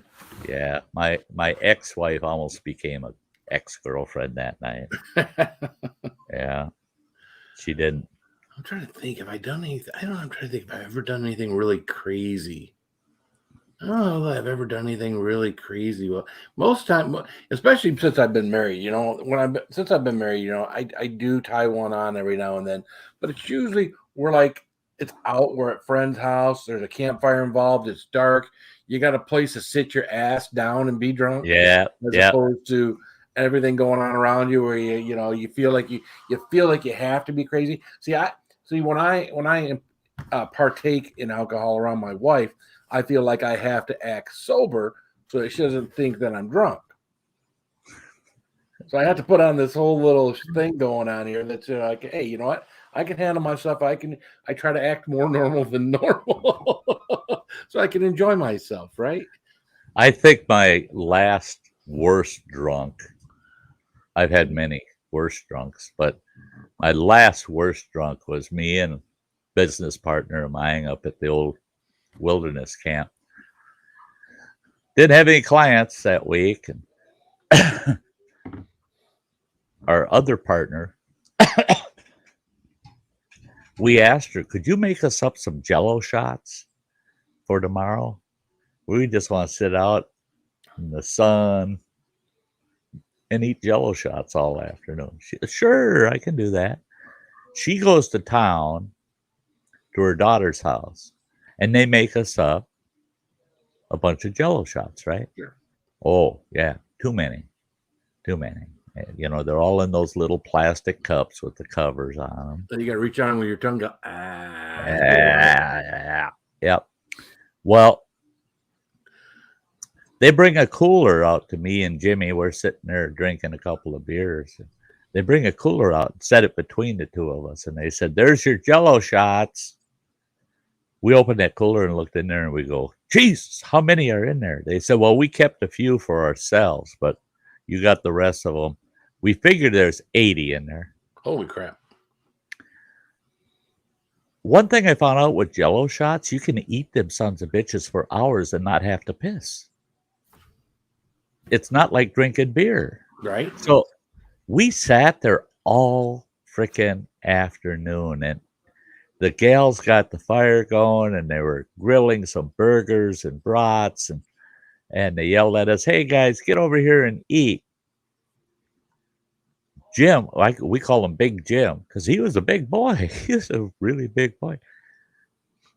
I stood up and I took one step backward. My foot went through that lawn chair thing I was sitting in and got all tangled up in the legs of it. And I stumbled towards him and I thought I'll grab him, And I didn't realize, was tangled up in his damn chair. It somehow the belt hoop on his pants got stuck in the arm of the chair. He stood up and that chair was hanging from him and he thought he'd kick it off. Well, ended up with his leg in the legs of the chair. And he's fallen and he's thinking he'll grab onto me. We both got the same idea. Grab onto each other. That was the worst thing, man. It ended up being Sty, Jimmy, and two lawn chairs in one. Hell of a cat fight in the middle of the campground there. And I don't know how the hell we got out of it. Neither one of us could stand up. And we kept trying. Well, we figured if we help each other, then we could stand up. If we had 4 legs instead of 2. Sure. That didn't work either. Son of a bitch. So I told him, oh, screw you. I'm going to crawl over there to that fire and have my supper. I crawled about 3 feet and I fell over. I staggered it crawling. I tripped crawling. I couldn't crawl even. So I told him, get over here. And he's shuffling up beside me. And we had to lean against each other and crawl together to get over to the fire pit. And 3 gals had to help each of us one at a time get up into a chair. We had eaten. They went to grab the cooler and thought they'll want a few more, you know. They come back and they said there's only 5 Jello shots left in that cooler out of 80. We all day, all we did was eat Jello shots all day, and we were chasing it once in a while with a beer, you know, but mostly just ate Jello shots all day. That was a bad one. The next day, I don't know. I still don't know how I ever got back to the Sty Shack and in my bunk. I mean, it was crazy. Hey, Blake, great to see you. That was my thing where I burnt my hands in Korea, and after they gave me a shot for the pain and sent me back to my my tent. It says, "Don't stop off anywhere on the way back. Just go right straight to your tent." I stopped off at the beer tent. 2 beers later, I was face down on my cot with my hands that are burnt on either side of the cot. Woke up the next morning with my hands feeling like they were being hit with hammers. Every time my heart beat, it would bang, bang, bang. You had them hanging off the sides of the cot. Yeah. Oh man, all the blood going down to those burnt hands. I hate your burnt hand story. I'm sorry, but my hands start to just my hands hurt when I tell thinking about it. Oh, that was at that age for me. Again, I think I was 18, maybe going on 19, or maybe it just turned 19. For me, no, I was 18. For me, that was the most pain. I'd never broken a bone. I'd never torn a muscle or anything. That was the most excruciating pain. Every time they would take that gauze off of that open wound on my back to my hands and my wrist, they'd peel that off, and then that hurt, and then they'd soak them in Benadine. Yeah, because we were in Korea, and then they put that Vaseline gauze back in there and wrap them all up again, just to know I had to go back there the next morning, and they do that crap all over again. That was just it's horrible. See, the reason that just freaks me out is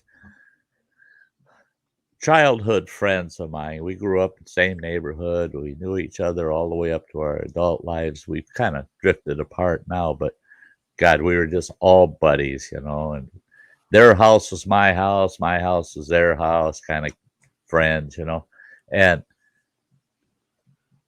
Harold and Rick, they were the 2 oldest boys. They were my buddies, and they had their sister, and she was about 10 years old at the time.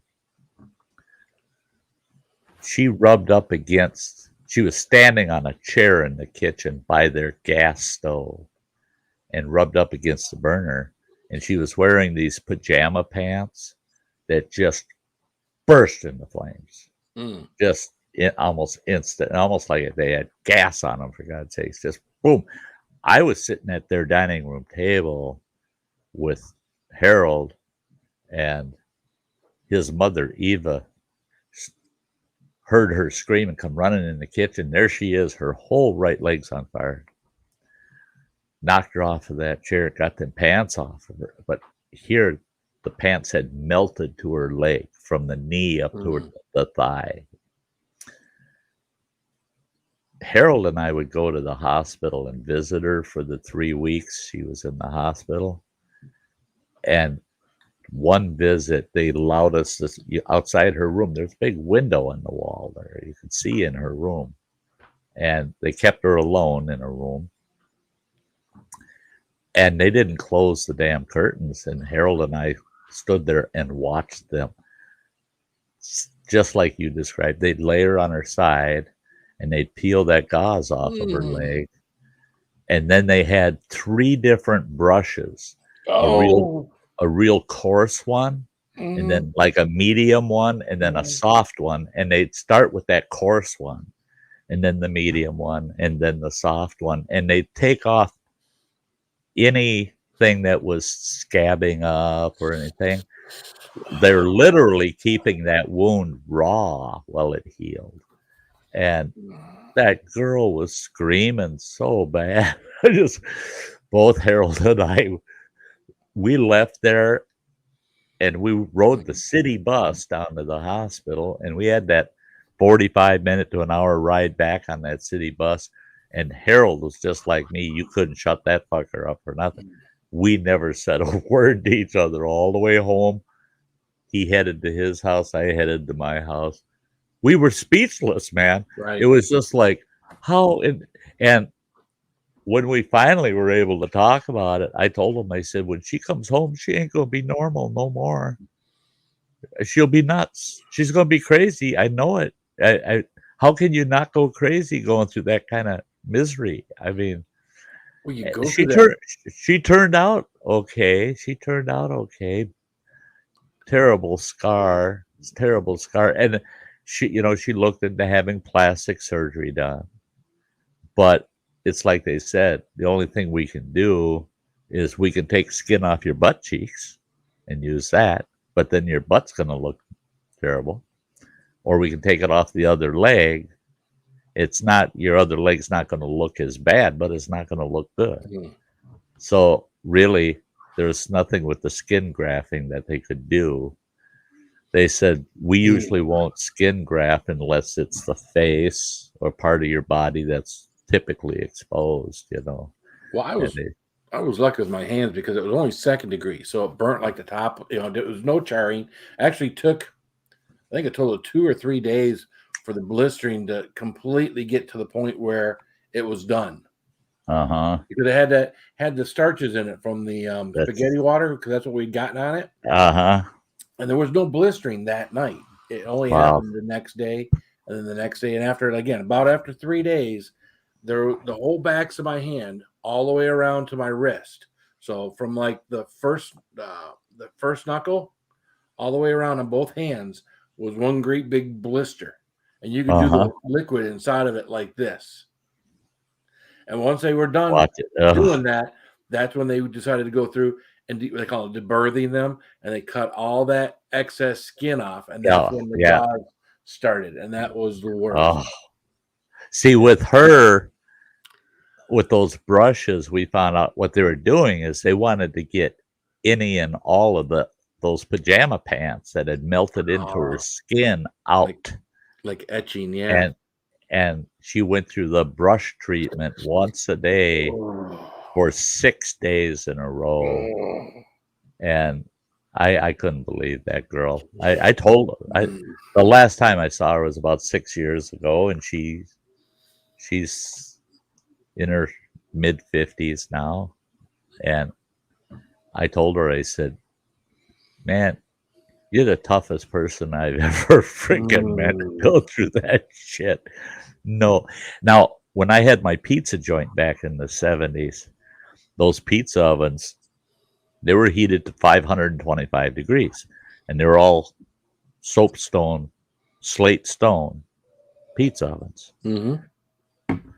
And I had 4 of them puppies in my pizza joint, 4 big ones. I could have a total of 26 pizzas going at one time. Wow. In those stoves. Well, they're deep, those stoves. Well, we had pizza paddle, steel pizza paddle, and the handle on that bugger's 4 feet long to get in there to get pizzas out of the back. That's how deep that sumbitch was. But we used this long fork that was about 2.5 feet long, just a 2-pronged fork with a wooden handle.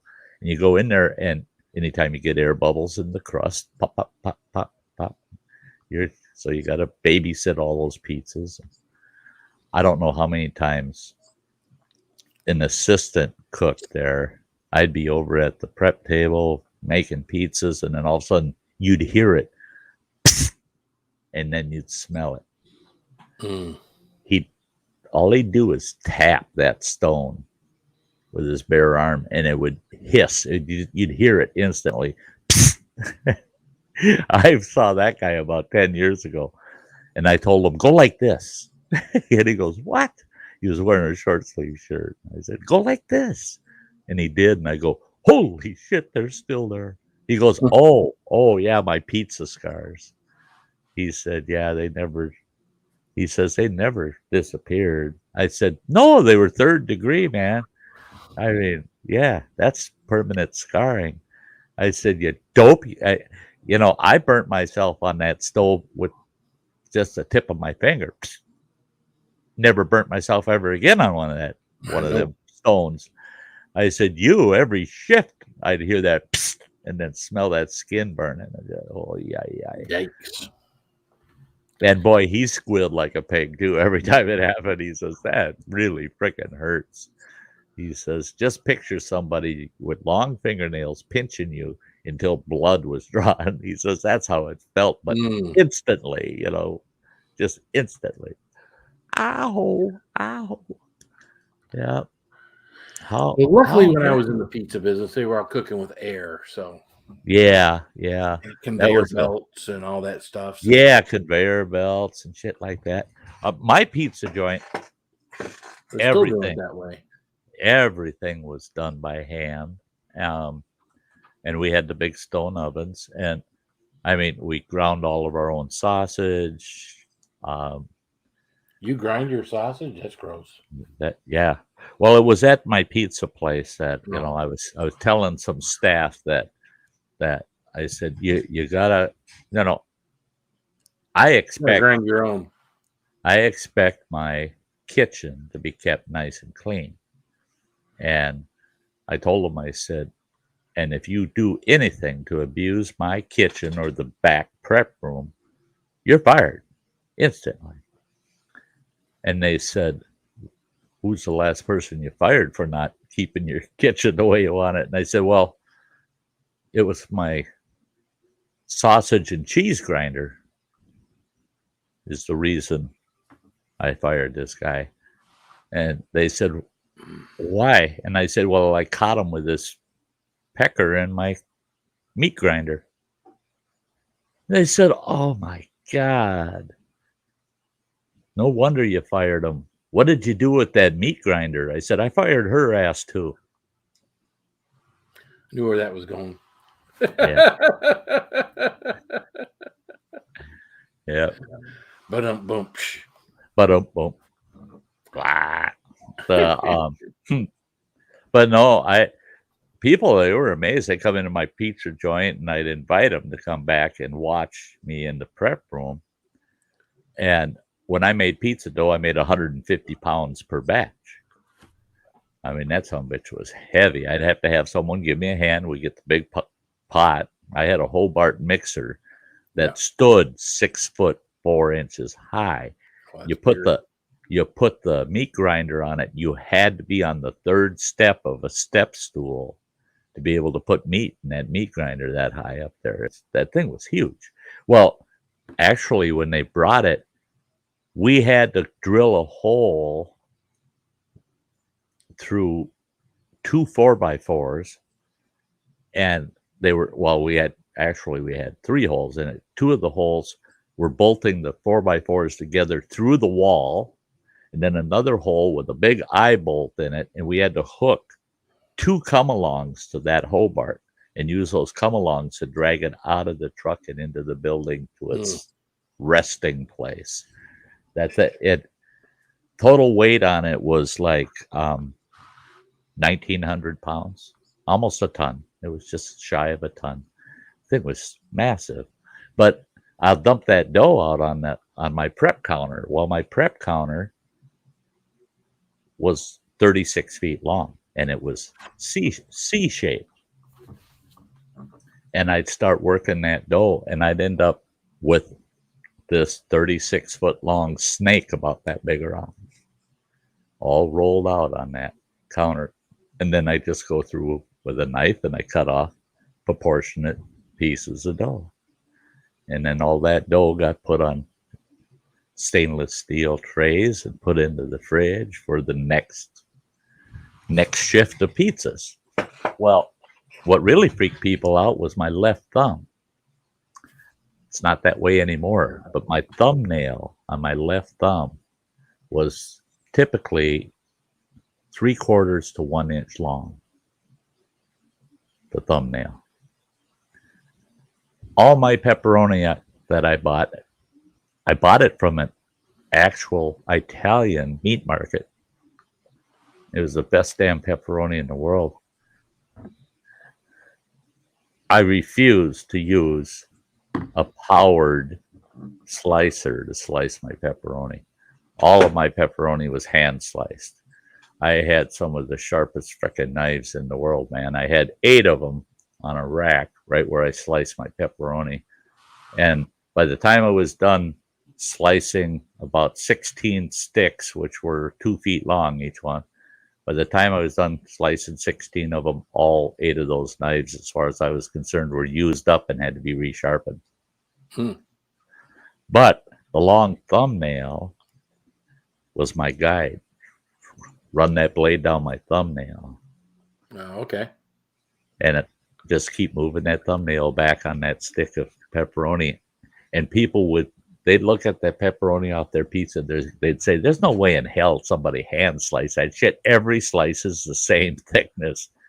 And they said, ask Sty to bring you in the back room, show you. And they'd come back there and they'd go, that is freaking insane. And then they're saying, how sharp are those knives that you can slice pepperoni that fast? It was literally super sharp knives, man. Hey, Guani, great to see you. I used to have nightmares about the Hobart. You look at that big gnarly hook that would go down into your dough, and you think, man, if you ever drop something and out of reaction, tried to grab it before it got into your dough, but got your arm hooked up in that thing. That thing would pull your whole body in there and beat the lip. Yeah, it would just tear you to shreds. It would keep going because there's nothing that slowed it down. Mm-mm. There's nothing that slowed that thing down. You said it to whatever speed. If your body went in there, you'd be toast. Our dough hook was 18 inches long, a big ass dough hook, and the thing weighed 35 pounds, just the dough hook. And that big machine would just sit there and go room, room, room, room, room, room, room, room, room, room, room. And as I'd add flour to the mix and that dough would get heavy, that machine wouldn't even, you never heard it change. It was just room, room, room, room, room. And it was, I know damn well you could take the engine and the gears out of that thing and run a semi truck with it. That thing scared the living bejesus. And the meat grinder for it, that thing was heavy. That was almost 40 pounds. You get it up there and I get it into this big hole that it slid into and you bolt it on there. Mm-hmm. The mouth on that thing was big enough. You'd stick your arm right down that damn thing.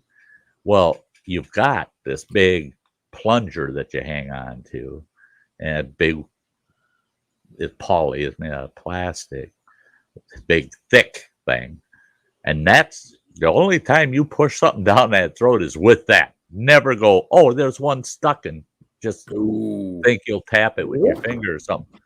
You get caught in that, it's going to pull you up to your shoulder and then rip what's left out of your shoulder. Mm-hmm. And you're going to be standing there totally armless to your shoulder. What happened? And it won't. Yeah, I don't know how that happened. You stuck your fingers in that throat, you moron.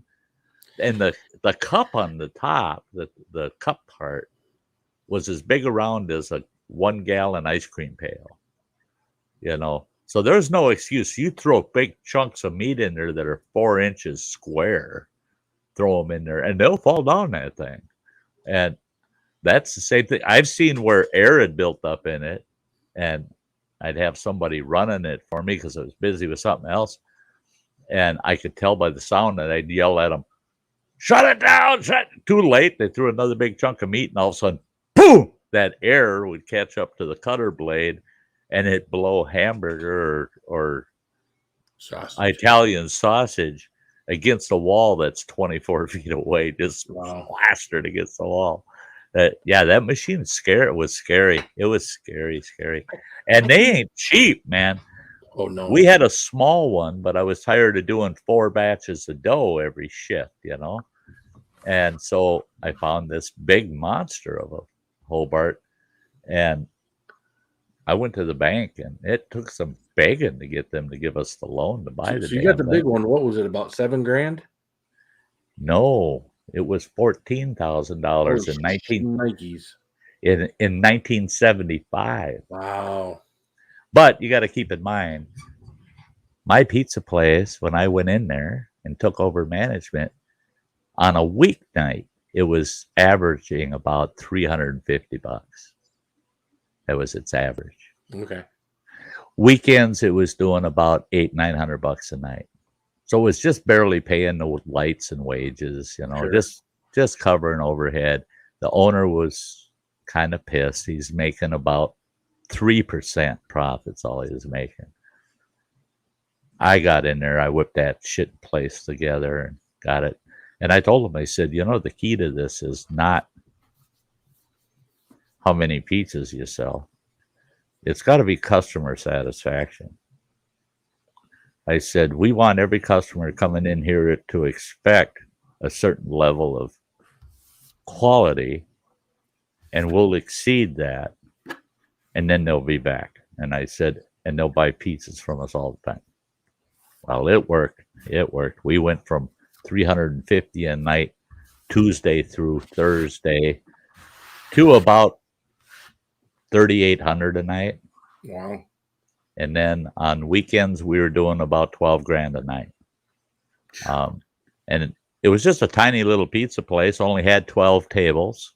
Most of it was carry out. We didn't provide delivery, but boy, the quality was just to die for. Hi, Joran.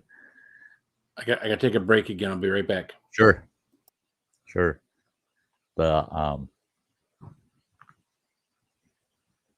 He's got to go empty his keg. How you doing, Joran? It's great to see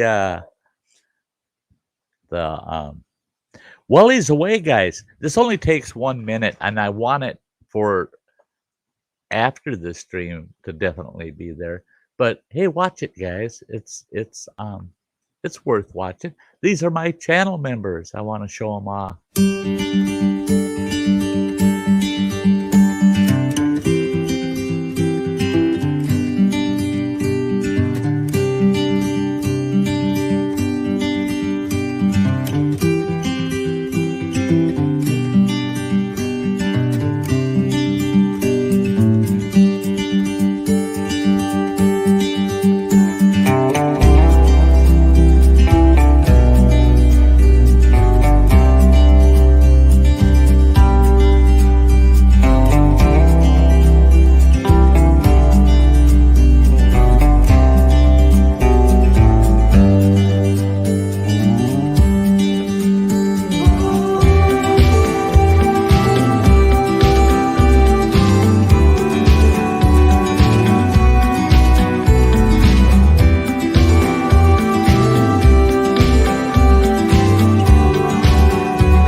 There you go.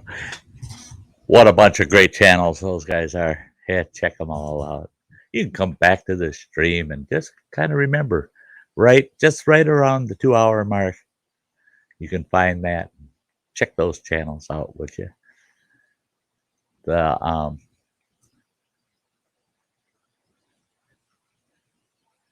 Yeah, it is so good to see you, Joran. I like the fact that I've been watching your videos and your streams, your live streams after the fact, but I've been watching them. But it's good to see you back on YouTube and more participation. And yeah, during your sabbatical there, I missed you a lot, man. Yeah, Jad's, yeah, Phil needs to update his. He's got a long one. He's got a lot of members. I only have 18 channel members. He's got a ton of them. Yeah, he got a ton of them. But it's pretty much so my own doing. I got my gears running. I'm going to be tweaking that and take a whole different approach with my memberships to get something more so that my members get more out of it. I'm having a lot of trouble with Teespring right now, and I don't have any camper members. And if you're a camper member for 3 months, you get a free T-shirt, channel T-shirt. And if you're a outdoor lover, after 4 months, you get a outdoor lover hoodie. But I'm trying to come up with something a little extra to show my appreciation to those folks that have stuck it out so long. Like I said earlier tonight, those channel memberships really did put a lot into the channel. I mean, those memberships, virtually, they paid for my GoPro. They bought my kayak. Well, actually, they didn't buy my kayak. It was super chats that people did in the streams that bought my kayak for me. Yeah. Yoren saying, thanks. I'm just a little bit rusty when it comes to live streams, and I guess that I begin to get back to the track again. Yeah. Do you know I had to go upstairs and I had to water the lawn?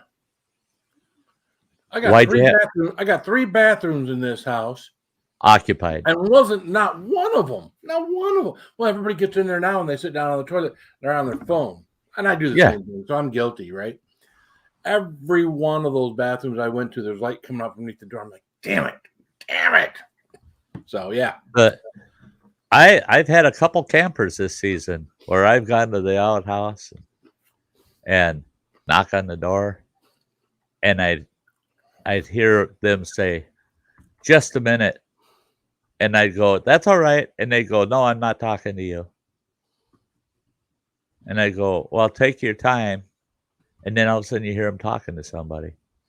And I thought, who the hell are they in the bathroom with, And then they come out and they're on their phone chatting with somebody while they're sitting on the shitter. And it's like, really? I'm out here ready to piss my pants, and you're in there sitting on the crapper chatting on the phone. But yeah, I wish the heck there was some way you could cut in and stop their calls and say, yeah, or make those outhouses so you can't get cell reception inside of them. Make them out of lead or some shit. Yeah, they got to get out if they want to use their phone. Yeah. Yeah, you've been slacking, on your members? I think I've got them all up to date on my description on all my videos, because that's easy. But because I just go, people are dropped off, people have added, I can do that real easy. The link to their thing. Yeah. It's the whole intro video that every time I got to do that, it's turned into a big thing, and I don't know. Yeah. And I don't know. So no, you're right, Jadzzy. I do need to get that thing updated. I need to get some people off of there, and I need to add some of my newer members. You are absolutely correct. That I haven't checked. Did my membership? Did I lose all of my seniority because I was late on my payment? No. It still shows you are no. Okay, no. Good. No. Good. Yeah. Yeah. Because I wasn't too far down the line when you first started doing memberships when I jumped on. But I jumped a little slack. But I jumped on your low tier, then I went to the next tier, and then I jumped up to the top. I never did hang around at the T-shirt level. I don't believe. I don't have anybody at the Carolina Reaper level. Is that your Gilead or they're Ghost or Habanero? So see, that's mine. They're either outdoor lovers or hikers. They're on the low end or the top end, and it's like nobody wants a damn T-shirt. I mean, what the hell, I mean, that's the idea. The only an extra $5 and you get a hoodie, right? Mm-hmm.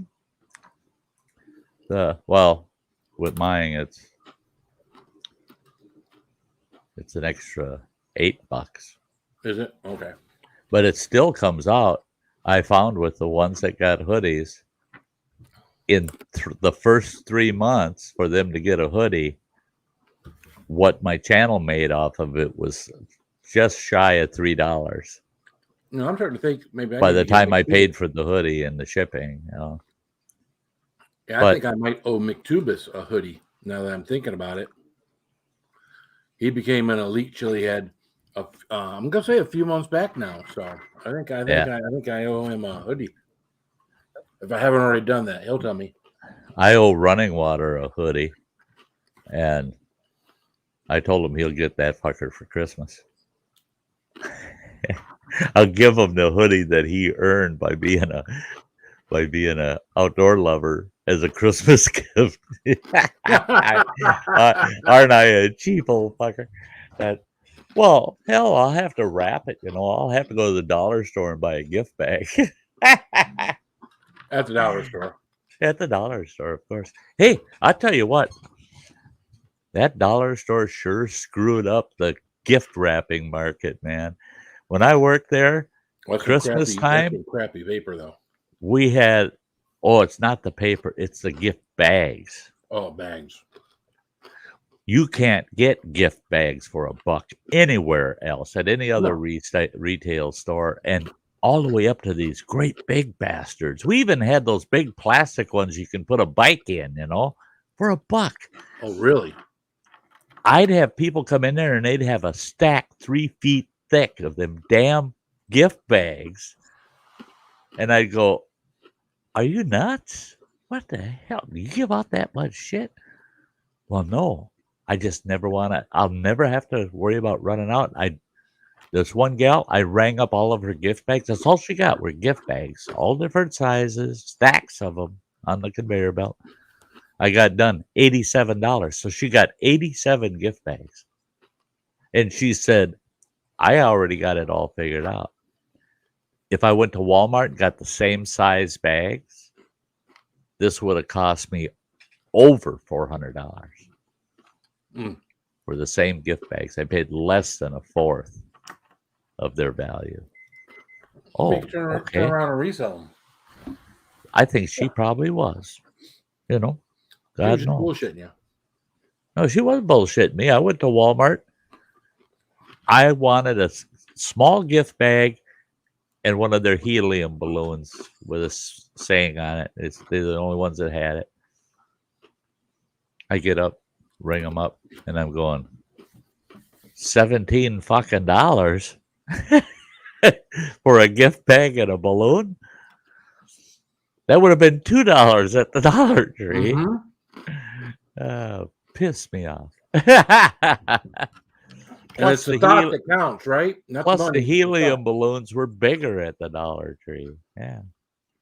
Hey, talk to people. It literally less than half a minute. Okay. All right. Now that the old fart is left, I'm just waiting for him to reply to that. Oh, it's great to see everyone, especially you, Yoren. Yeah, it's great to see you back here. Oh, Blake, if you're still here, Matt J, Dewani, Jadzia. Yeah, I gotta get my crap together as far as my membership thing goes. It's tough. I mean, you it's funny. You got a lot of things to remember when you're running a channel, and I like to support the other channels because you guys know if I'm not here, I'm doing my Mondays, and on Tuesdays I'm over at 210s. Wednesdays I'm here. Thursdays I'm at Clouds and Stouts and those things. And I'm always down here thinking, well, what can I do? I need to do something to help with the channel. And that is one of those things that it isn't until I'm about ready to go live, I'm like, oh, I need to update that. It's so stupid. And it's one of those things that, I get free time at work, but it's one of those things I can't do at work because I do it on Filmora.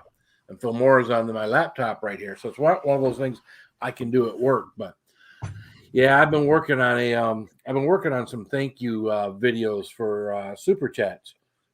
And I found some thank yous today, and I think I know where to find some other thank yous. So I'm going to build some new thank you things for super chats. I think you guys will like. So That you're going to pop up when somebody super chats, thank you, kind of thing. yeah, well, they won't necessarily be a half nude lady or a half nude guy dancing around. 'Cause I think people have gotten tired of those. And Yeah, because they don't, really request to see them that much anymore. So we got thanks, Rebecca. We got to change things up, right? So. Yeah, and I've got to make some. I'm going to be doing that this fall, early winter, getting some made up, to be able to pop up when people super chat. That's one thing I kind of miss from when I used OBS, because you could set those up where it would actually animated stuff that would pop up automatically. It would see the super chat and it would, boom, so just super chat pub mix. There you go. See, that's it. You know what the pub mix is, don't you? They got an empty bottle, and at the end of the night, after the last call, and they chase everybody out, they go across down the bar, and everything that's got a partial drink in it, they pour in that pub mix bottle. Yeah. And then by the time they get down to the other end of the bar, that pub mix bottle's 3/4 full, and it goes back up on the back shelf. Yeah. Didn't know that, eh? What's up, Tim? How you doing, man? Hey, Tim, wheel light. You know what grosses me out now that I'm older, and I think about it now more than I used to, is all those bars and all those places you'd go to where they had pub mix out, or they had pretzels out, or they had whatever out, a popcorn out, and it was community one. So 2-3 different people putting their hands in that. And as often as people go to the bathroom at a bar and come back and stick their old dick. Oh yeah, they're all washing their hands religiously. Mm-hmm.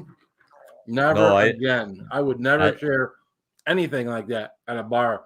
If they had the only place, literally, that any kind of communal bowls of anything in a bar, I never touched that shit. Even back when I was 13 and going in the bar and drinking tap beer and playing pool, and because the bartender thought I was of age, but I still wouldn't touch that shit, because that's the first thing that went through my mind is, I'm glad it happened early. I was in the bar testing the place, see if that guy would serve me, and I had a mustache and a goatee at 13, and I was almost 6 feet tall. I was just like 5'11" at the time. And the bartenders, because I was kind of commanding about it, I said, "Hey, what's a guy that got to do to get a tap beer on here?"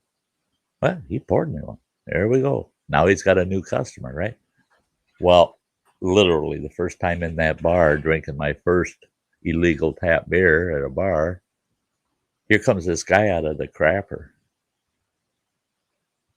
And I watched him sit down at the bar, and they had a bowl that was full of pretzels. And he reached and grabbed a handful of them pretzels, put them in his other hand. He's eating them one at a time. The regular pretzel-shaped pretzels. And he goes, "God, that's the biggest shit I've taken in months." He licks his fingers, right? The salt off his fingers. And then he goes, and he wipes his fingers on a bar napkin and goes back to eating his pretzels. I'm going, he had shit on his fingers. I know it. I know he had shit on his fingers. That's why he did that. Why he sniffed them suckers. He was getting a whiff of that every time he ate a pretzel. And then the light came on. I'm going, he had his hand in that bowl. And here comes this other fellow walking by, and he stops. He's talking a little bit and grabs a handful of them pretzels, starts eating them. And I'm like, hey, old shit fingers just had his hand in that bowl. So I would never eat anything that was communal like that, except we had a bar in our town called Bill Bailey's. It was Bill Bailey's Peanut Bar. And they had literally big, they were like 50-gallon sized oak barrels full of peanuts. And they had a scoop hanging there on a chain, and you just go over with a bowl and help yourself to all the peanuts you want. They were all shelled peanuts. Those I ate. Yeah, that's one of them bars. A peanut bar. You just throw the shells on the floor. The tables were covered with beers and peanut shells, and you'd pick your beers up every 20 minutes and wipe all the shells on the floor. So, because it's hard to set a beer down on top of all the shells. But those were the only communal type thing I ever ate in a bar. Otherwise, I'd eat pickled gizzards. I'd eat pickled eggs. If I saw that the bartender had tongs to take them out of the jar with. But I've seen bars back then, bartender shoved his hand right in that damn jar and pulled something out and put it on a plate and flop it in front of you. It's like, so that's how you wash your damn hands. Another thing at bars that now that I'm old, that to me is just disgusting. They start the night out with a half a dozen clean bar rags. Everybody sneezing, coughing, spitting, drooling, being nasty on that bar. And every time somebody gets up and walks away, they take that bar rag and wipe it down. And they're doing that all damn night. So at last call, when you ask for your last drink, and he goes, I'll be right with you. And you watch him finish wiping down that end of the bar, and he walks over and grabs your glass and goes over and mixes you your last drink. And it's like, after you had that bar rag in your hand, son of a bitch, no thanks. I don't want that last drink. Son of a bitch. Because those bar rags, I mean, they're nothing but disease nests, Yep. And oh no, every bartender eats it. And I've had people say, oh no, they wash their hands back at the bar sink after they wipe down the bar. Oh, bullshit. Oh, but I've been in more bars more times than most people have. By the time they're 30, 35, I've been in double that. So don't tell me what they do and don't do in there. I've been there more than you. I've seen it. I've seen them, watched them. Even some of the nicest pubs. They're grabbing that nasty old bar rag and wiping down that bar 15, 20 times every 2 hours. They don't swap out their bar rags unless somebody throws up on the bar. Then they do. Or they piss all over the bar. They piss all over the bartender. They piss all over the stools while everyone's laughing.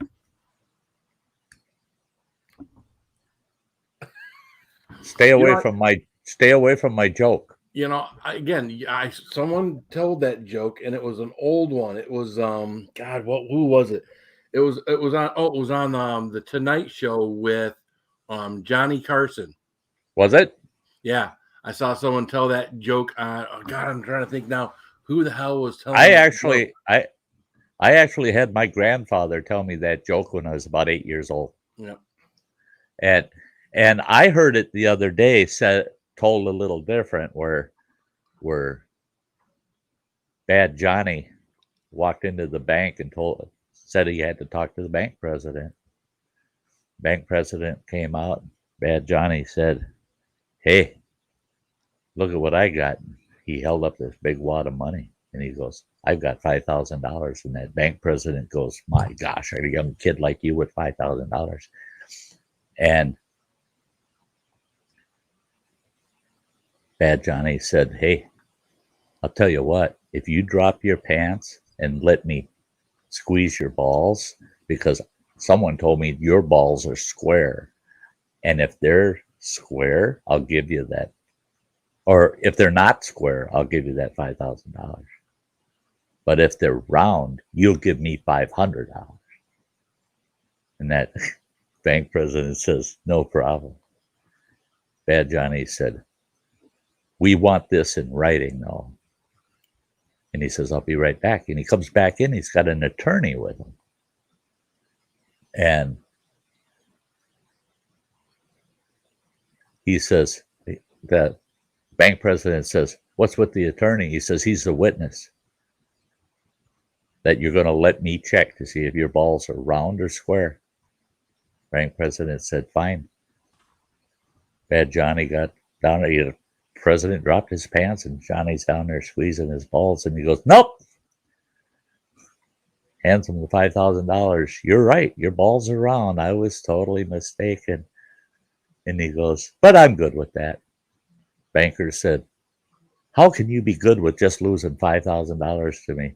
And why's your attorney look so pissed off? He says, because I bet him $25,000 that I'd have your pants down around your ankles and have you by the balls before the day was over.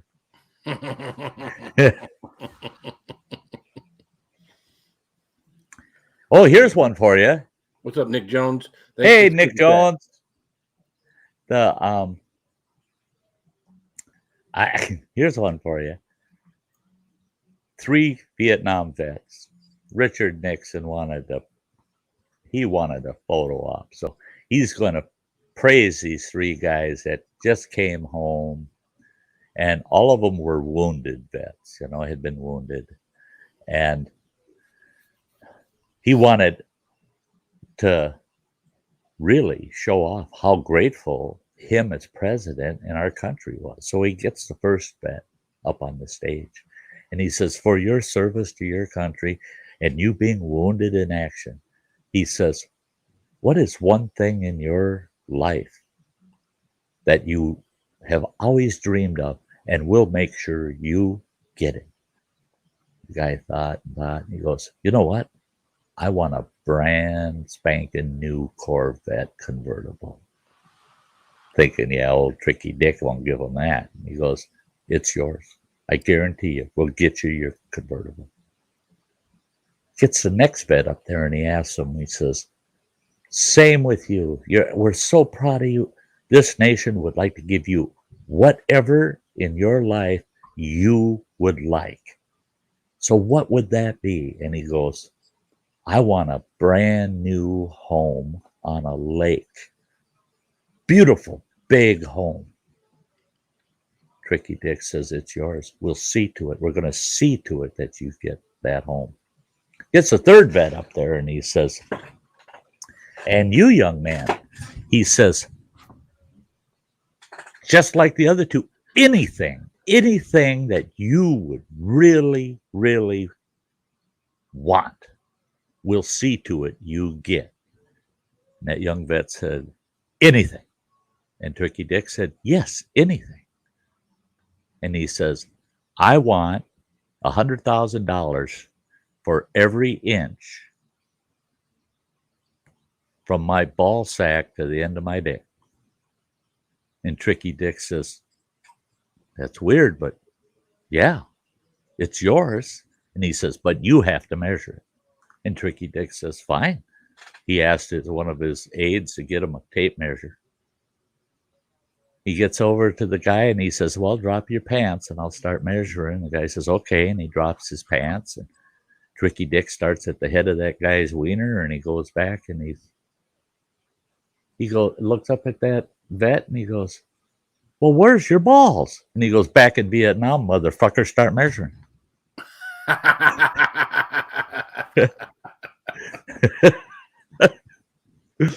I always loved that one during the Nam era. Mm-hmm. Yeah, a little bit of get even, Tricky Dicky. Oh yeah, Nick, I'll get you. I just sent it to him. Oh, did you? Okay, yeah. Thank you. Where you were telling your ballless joke.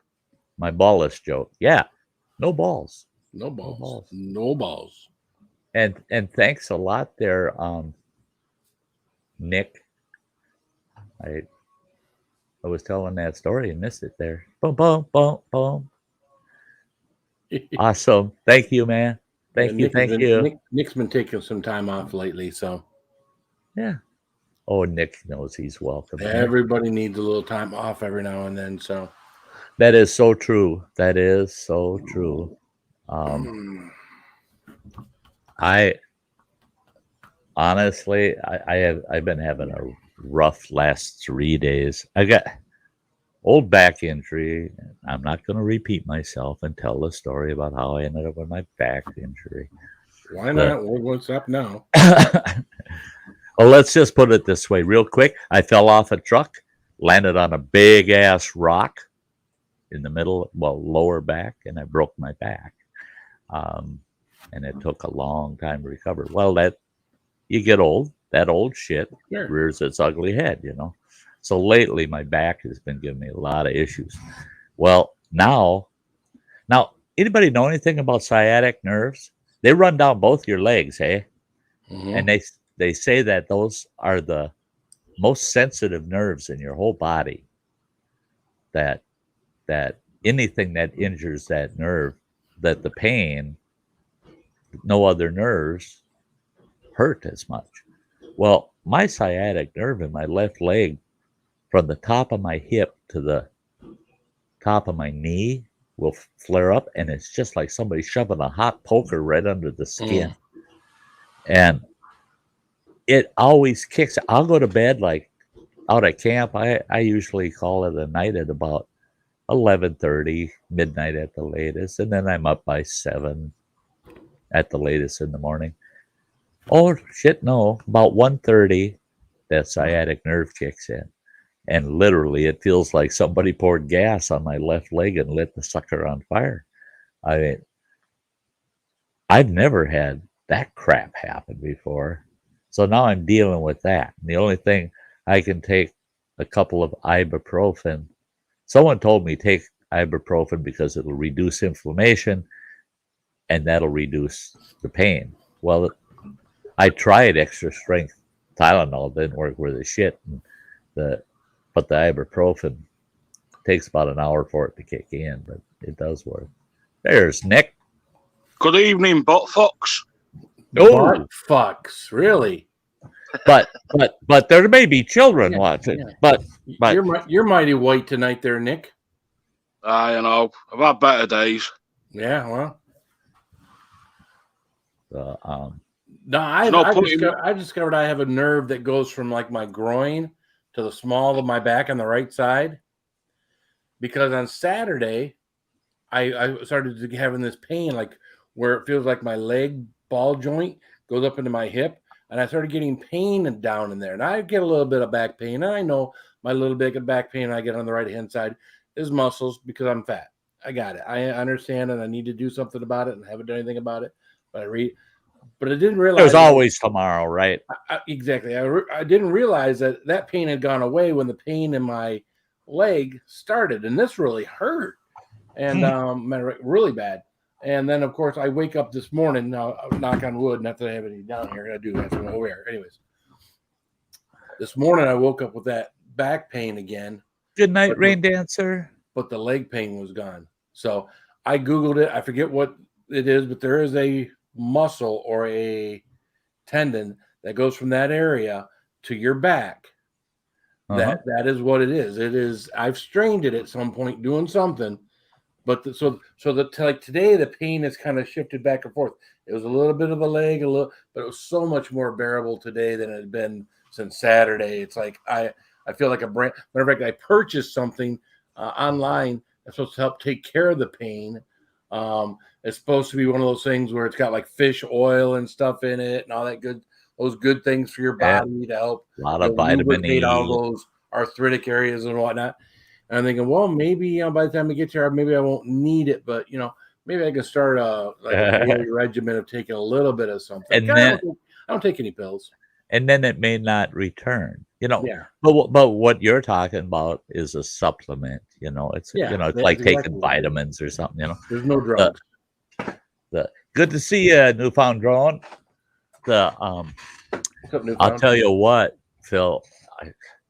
It's amazing. I never knew your groin had muscles. When I was in high school, I played very golf. Small muscle, but I got one. But those small muscles feel when you wreck one of them muscles, it feels like the biggest muscle in your body. When I was in high school, I played the position of goalie on our hockey team, and when you're in all of that goalie gear, it's heavy, all the pads and all the gear. And nobody ever told me, stay on the ice, man. Stay on the ice. I had a couple of guys come in to the goal, and right behind them was a guy. He's right on that puck. He's going to slap that sucker right in my goal. And I thought, and I tried to outthink him. I thought, if I could get past these two guys in front of him, I nailed him out on the ice. He won't even get close to my goal. Well, these two guys checked each other and went down on the ice, and I come skating out of the goal, giving it everything I had, just giving it and all that goalie gear, and I jumped like I was jumping a hurdle, and I spread my legs while I jumped, and when I hit the ice, my left ski, yeah, it acted like a ski. My skate went shooting out from under me, and the toe of my Bauer skate, not the blade, hit the ice, which was way too much resistance, and it made me do the full splits. Well, yeah, I knocked the puck away from this boy, but there I was sitting in this split position, and I just tipped over on the ice. And all I could do was whine out, "Coach, coach, coach, coach, stop the game, coach, coach." I had tore a groin muscle. I had to wear a damn jock strap for almost 3 months, all the time. I mean, I couldn't get in a bathtub without wearing the damn thing. Sty, you're out of position. Get back in position. That's just the weight of your nutsack causing stress on that groin muscle felt like somebody tied him to a bumper of a pickup truck and took off. I mean, that hurt so damn bad. I mean, it just, and they said the reason I was suffering so much is because I had actually tore the muscle at the ligament. Oh. And they said it would take a long time for that to heal to the point where it would feel good, all right again, you know. It always felt kind of weak. And yeah, shit, I walked. If I didn't think about it, I would walk in a damn circle because I really didn't want to move that one leg, you know. And even when it quit hurting, I was finding that I was real careful stepping over shit. I'd go walk around it instead of stepping over. And yeah, I tell you, pulled groin muscle. And then I met a gal that she's riding a mountain bike. Well, there's no such thing as a girl's mountain bike, boys' mountain bike. When it comes to adults, they're all what we used to call boys' bikes. You know, they all got the top rail. She straddled that thing and then straddled her handlebars after hitting this big ass rock, and she messed up her groin muscles so bad. Shit, she's I don't know where she got. I think it was homemade, but she had like one of them hemorrhoid pillows she sat on, and that looked like a inner tube out of a trailer tire. For Christ's sake, it was so big. Yeah, she was quite miserable. It took her about 1.5 years before she could ride her bike anymore. Wow. Yeah, that's one of the first things I looked up when I got to work was groin muscles. And everything I read about a groin muscle is it was sensitive to the touch, which I didn't have that problem, and that there was swelling. I didn't have that. So I was like, all right, well, it's not a groin muscle. It hurts down there, like I said, where the leg socket goes into the hip. You know, so it wasn't like a hip problem. You know, it's like right where the leg socket goes into the hip.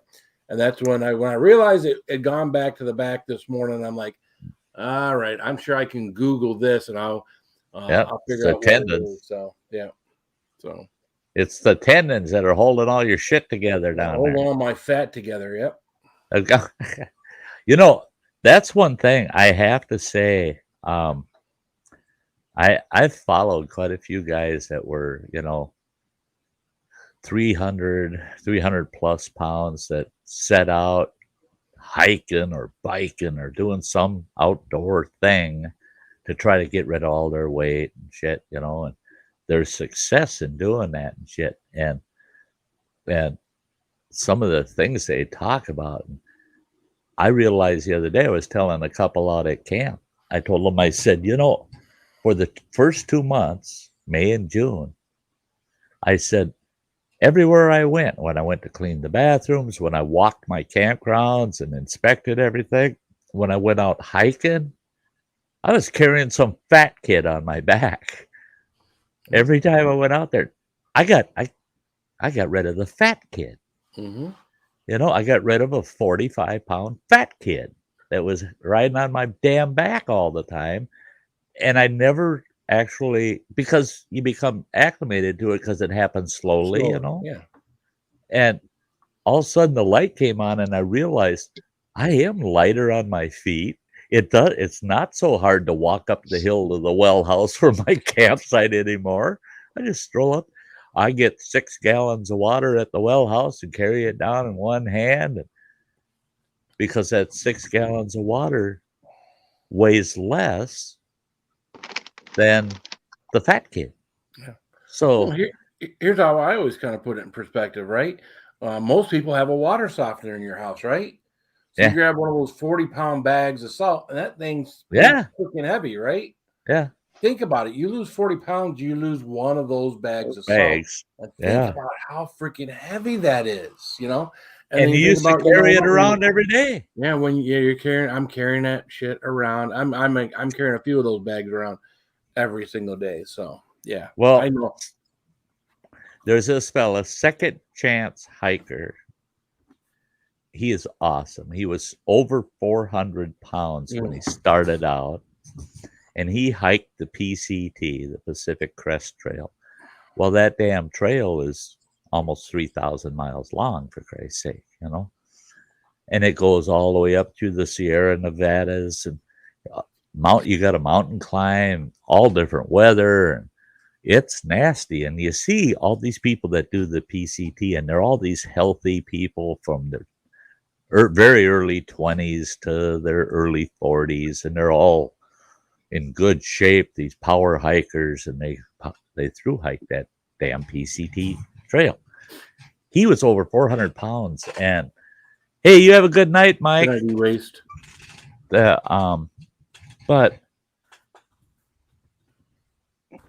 that boy, when he started out, and the reason he did it was his doctors told him, if you don't lose some of this 400 plus pounds, you're going to be dead in a matter of 2-3 years. You'll be sitting on the couch someday watching TV, and you're just going to die there of a heart attack because he had some weird heart shit going on, and he couldn't breathe because of his weight.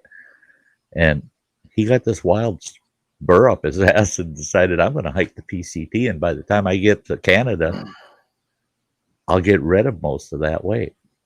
Well, he did. He hiked the PCT. Now, he didn't lose all of the weight he wants to get down to, but he did lose almost 200 pounds of that. You know, oh shit, 150 pounds of it. He said after he hiked that, he said, I couldn't believe it. I took an extra hiker with me on that trip, and that son bitch didn't have to do anything, just ride. Yeah. He says, but I got rid of his ass by the time I got to the end of that trail. And he hasn't given up. He went over to Europe, hiked all over Germany, and he went to Kosovo, and he was in the Ukraine hiking all over. Then he came back and hiked all over Florida through the Everglades and shit. He's out there wading around with fucking gators. I told him, I said, that you do when you're skinny. Because if you're chunky and out there, them gators go, oh, look at there. That's the Stay Puff man there, you know. Yeah, big old marshmallow man.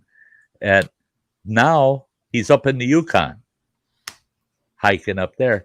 And his goal, he said his goal at 185 pounds. Well, to go from over 400 pounds to less than half of that, I mean, what a chore that shit is. But last winter, he's got a bad back, and his back went out, and he just kind of gave up for the winter, doing anything down in Florida. He put 70 pounds back on. Yeah, Grace, isn't he awesome? I love the guy. I message him all the time. I do. and I love it because he responds. I can't believe he responds to me. But he's got a lot of followers. But he put 70 pounds back on. Through this summer, he burned that back off. So that's so cool, you know, and he's so positive, you know. There's so many, he's his own worst critic, but it's just like he said, I knew the minute I'd sit on my ass and not do anything, I put all that shit right back on. And he says, I proved it. He says, I put it all right back on. Put 70 pounds back on, and he had to work to get rid of that. And now he headed to the Yukon, in his mind, starting out fresh where he had left off. So I wish him all the luck in the world, man.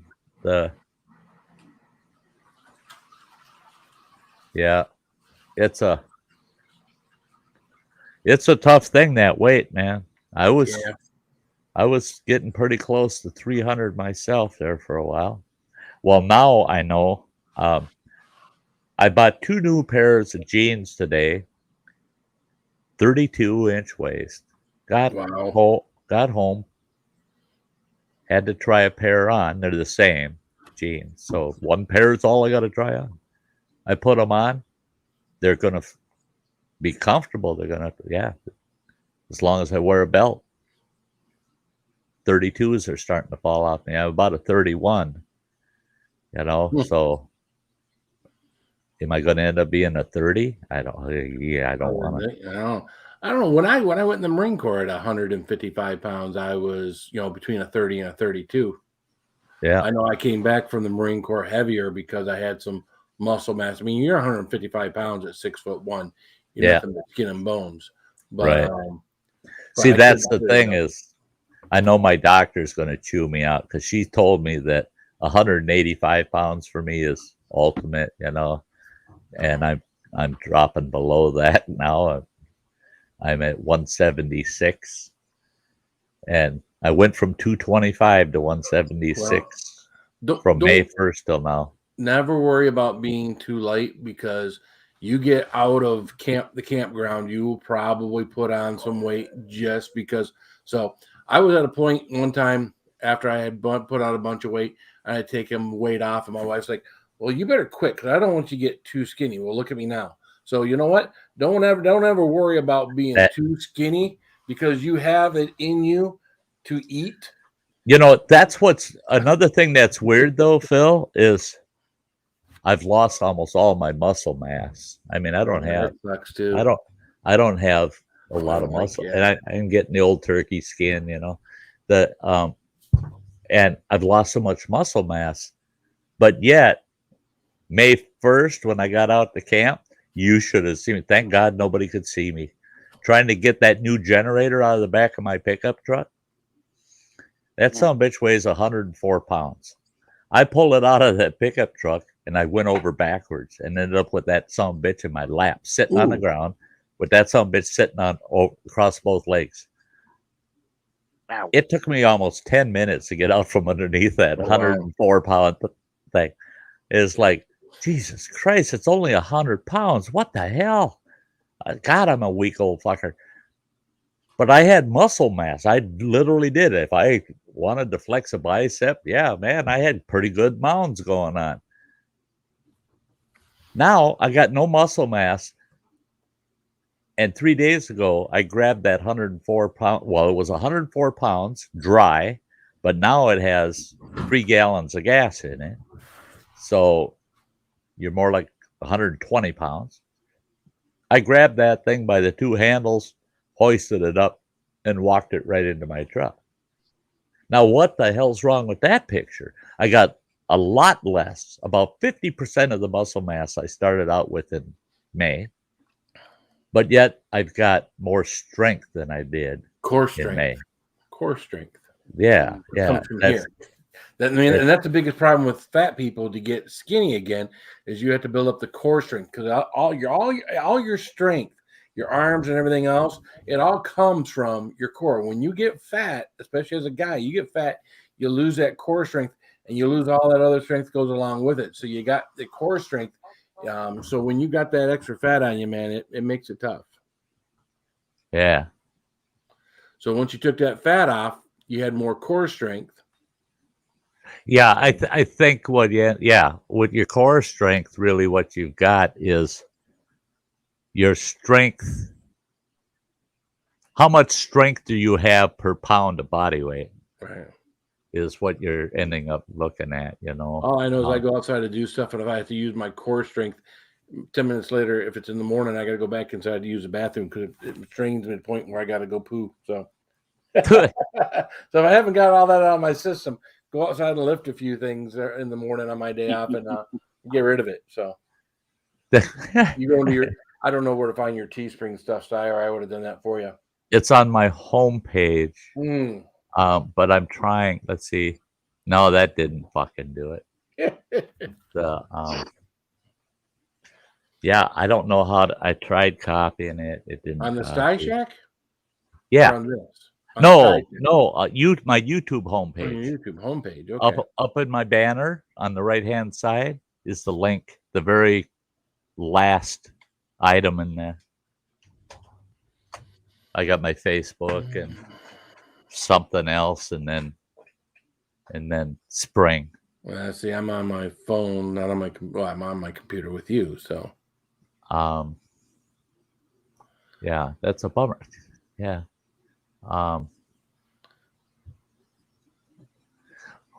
Where? Well, I would have to. Does now with both of us is doing it. Here we go. This should work. All right. Check this out. Right down here at the bottom of the screen. That's about the best I can do. It's not letting me copy it over here on the banners. The hell? There we go. There we go. But there's the address down here on the lower banner. Can you see that lower banner on your phone? Yeah. Okay. Yeah, she says she's got it. Yeah. Great. Yeah, I can see it. I gotta order myself one of them blankets on there. When Get Her Done Granny's house burnt down, I felt,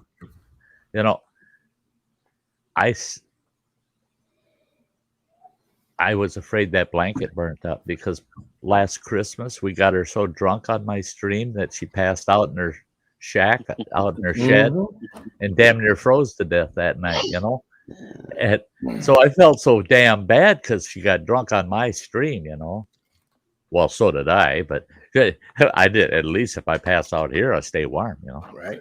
But I felt so bad. I sent her one of those blankets. They're not cheap, but she got it, and I asked her, I want you to be really honest with me. Was it worth the money? She said, she says, I love it. She said they're plush and thick. And so I've been telling myself, damn it, just buy one for crying out loud. I might just do that this coming month. Guess what? Starlink, all the BS I had to go through with Starlink. First of all, getting them to say, yes, we'll let you have Starlink. That was a 3-4 month fiasco. Then finally they said, sure, but you got to give us a $99 deposit. Okay, so I give them $99. And they said, when we're ready to ship it to you, we'll charge you for the difference, because it's $400 for the package, right? For the kit. Okay. So they notify me, guess what? We got a kit for you. We're going to send it to you, and we're billing your account tomorrow. Well, the account I set up just to pay my Starlink is a separate little bank account. Didn't have no $480.20 in it. It had like $62 in it.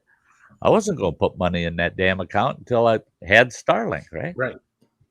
So I had to make an 80-mile round trip to run home, get online, get money into that account. Sure as shit, they took $480.20 out the next morning. Well, then I found out Starlink wasn't going to work at camp. Well, I never opened the kit. They sent me return label. No cost to me. Slapped it on that box. Never opened it or nothing. Took it down. FedExed it back to them. I got a notification today that said,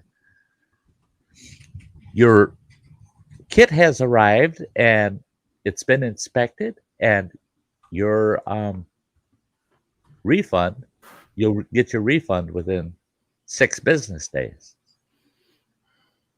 And they gave the refund amount. They gave me the $480.20 they took, plus they gave me the whole $99 deposit, which means they reimbursed the shipping costs they charged me, which was $50, plus they reimbursed all the taxes on it. Nice. They reimbursed literally 100% of what they had me send them. So as pissed as I am at them, I guess they're okay. At least they're honest. They're going to give you your damn money back. Yeah.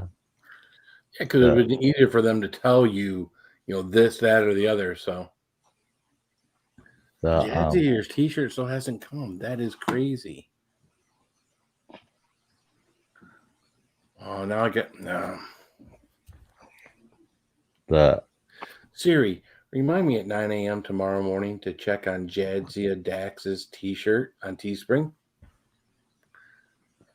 God, I could swear I've done that before. Yeah. Deja vu, but hey, we'll check it out tomorrow morning. That's weird. Yeah, tomorrow morning your phone's going to say, "Hey, moron, do something about that T-shirt." Well, it's funny because I go on there. Here's what I do. I go on there, I do it, and then I send a screenshot to the person it's coming to, and it gives them the date range of when they should get it. Yeah, it's got the address on there. I do that for I do the same for everybody. I know they know I didn't just say, "Well, fuck you," right? You even come to think of it, yes, I did stay at that level long enough to get a T-shirt. Then I jumped up because you sent me that for the T-shirt and for the hoodie. You even sent me that screenshot for the hoodie that I won. Yeah. Well, that's what I always do.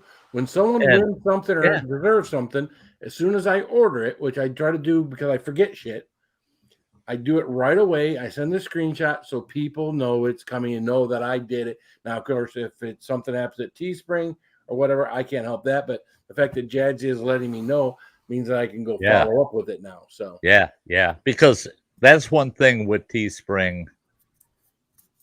Teespring's so cumbersome as far as I've never had a problem with them. I've never gotten a mug or a shirty that said, something that wasn't supposed to say. Oh, shit.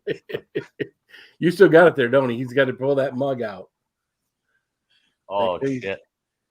Hang on a second. He's got to go dig it up. Mm-hmm. I think Ann got a shirt that said, I forget whatever Ann has a shirt of, it's the same thing as what Sty's got a mug of. And for some reason, it didn't print out what it was supposed to print out. But there's no product control. There's no one watching this stuff putting shit in a box because there's no way in hell you could see this crap and put it in a box and send it to someone. Damn it. He's digging it out now. It's crazy, man. I wish you'd talked to me about it earlier. Yeah, I looked in. I know you talked to me about one. I gotta get some fur put on that audio jack. I poked at that thing about 10 times before I finally got it in there. But no, this is such an awesome Crazy Ann cup. Oh shit. Linked image not found. Linked image not found. Didn't she get like a hoodie or something like that? And it turned out just like my cup. Yeah. Mm-hmm. And Sam. And she was, "Hey Samantha, hi sweetie." Crazy Ann says to me, she says, "You get a hold of Teespring and tell them they fucked up. Send them a picture of that cup, and they'll send you one fixed, or they'll reimburse you. I never did. I kept this cup because It's funny. Guess what this cup is? I've got a cup for Nick Jones's channel.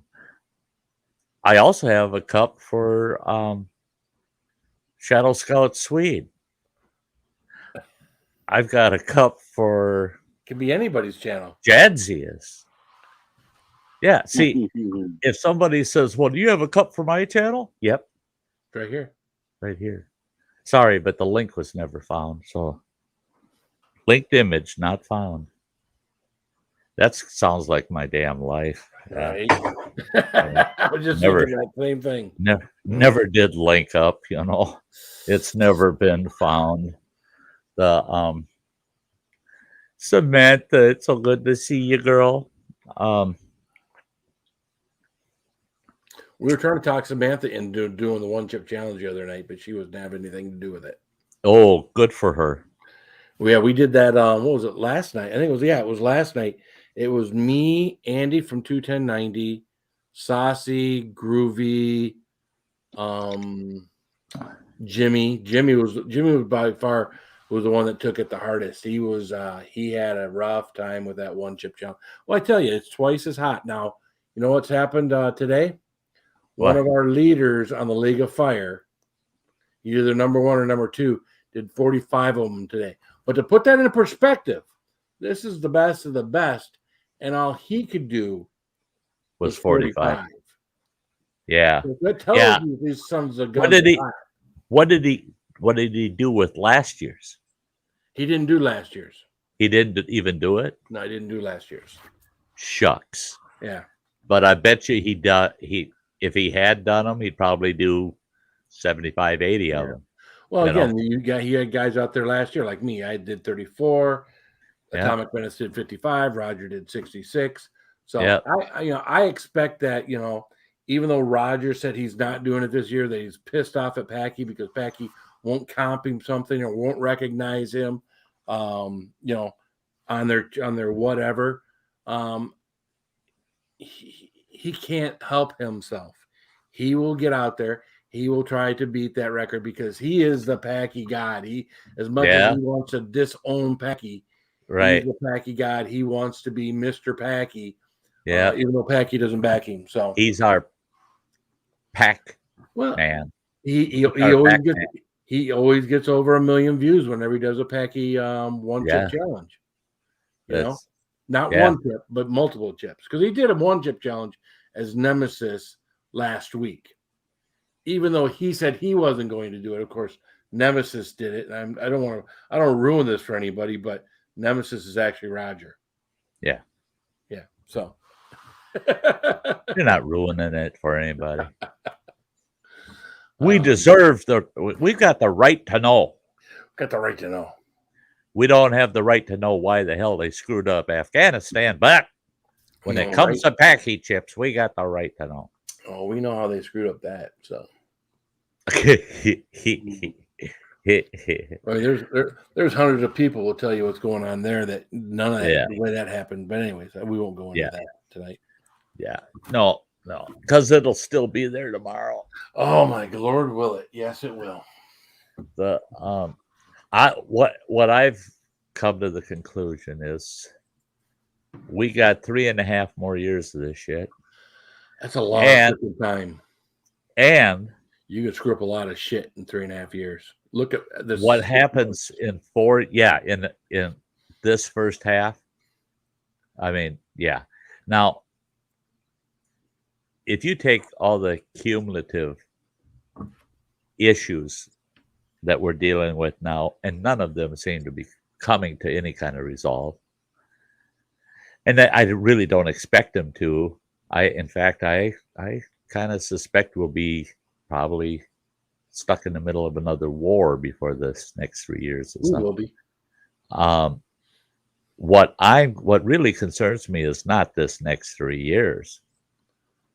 It's the 8 years after that of trying to fix it all, because it's going to take a long time to undo some of this damage. I mean, it takes longer to fix something than it does to screw something up. Yeah. So everything that this guy has done, whoever they put in place, it's going to take that. Even if they are the exact opposite, it's going to take them twice as long. That's right. It's because in order to fix it. The implementation of changing it back to stability will not happen quickly. It will not happen quickly. And yeah, you're right, Matt. I don't give it 3.5. Well, yeah, but actually, it's not going to get any better with anybody else that comes after him in the 3.5 years. Come on. Well, no. You can't have someone from their camp back in there after his first term. I don't believe.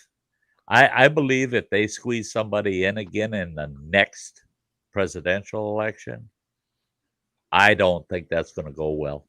I think we're going to find that some corruption will be revealed. They are fighting so hard right now. Yeah, but they're losing ground. If you take a look at the public opinion right now, I mean, they got their own ranks turning on them, and it's because they're cannibals. They're cannibals. Short-term memory loss. They eat each other. The thing is they all fight to get one person in control, and then once that person's in control, they start feeding on each other, and then they end up eating the one in control. Then they're going, well, we got to replace him. And then they go, oh, maybe we shouldn't have ate so-and-so up. Because our best candidates, we just ate the shit out of them too. Yeah. And the thing is everything that's getting tore down has to be rebuilt. It just can't be fixed. It's got to be rebuilt. Yeah. And it's going to take a lot of time. And it's going to I told a person that's they're an independent, but they're very liberal. And I told them, I said, you're not going to open your eyes and start accepting things that are just very common knowledge. You can see it if you're an adult and you're reasonable. You can see what's going on. You're not going to accept that, though, until all of a sudden you're going hungry, or all of a sudden you end up homeless. Right. Or all of a sudden somebody takes your job away from you just because you looked at the wrong person the wrong way. I said, when that happens to you, your side all of a sudden becomes your enemy. Yeah. You see the cannibals coming after you.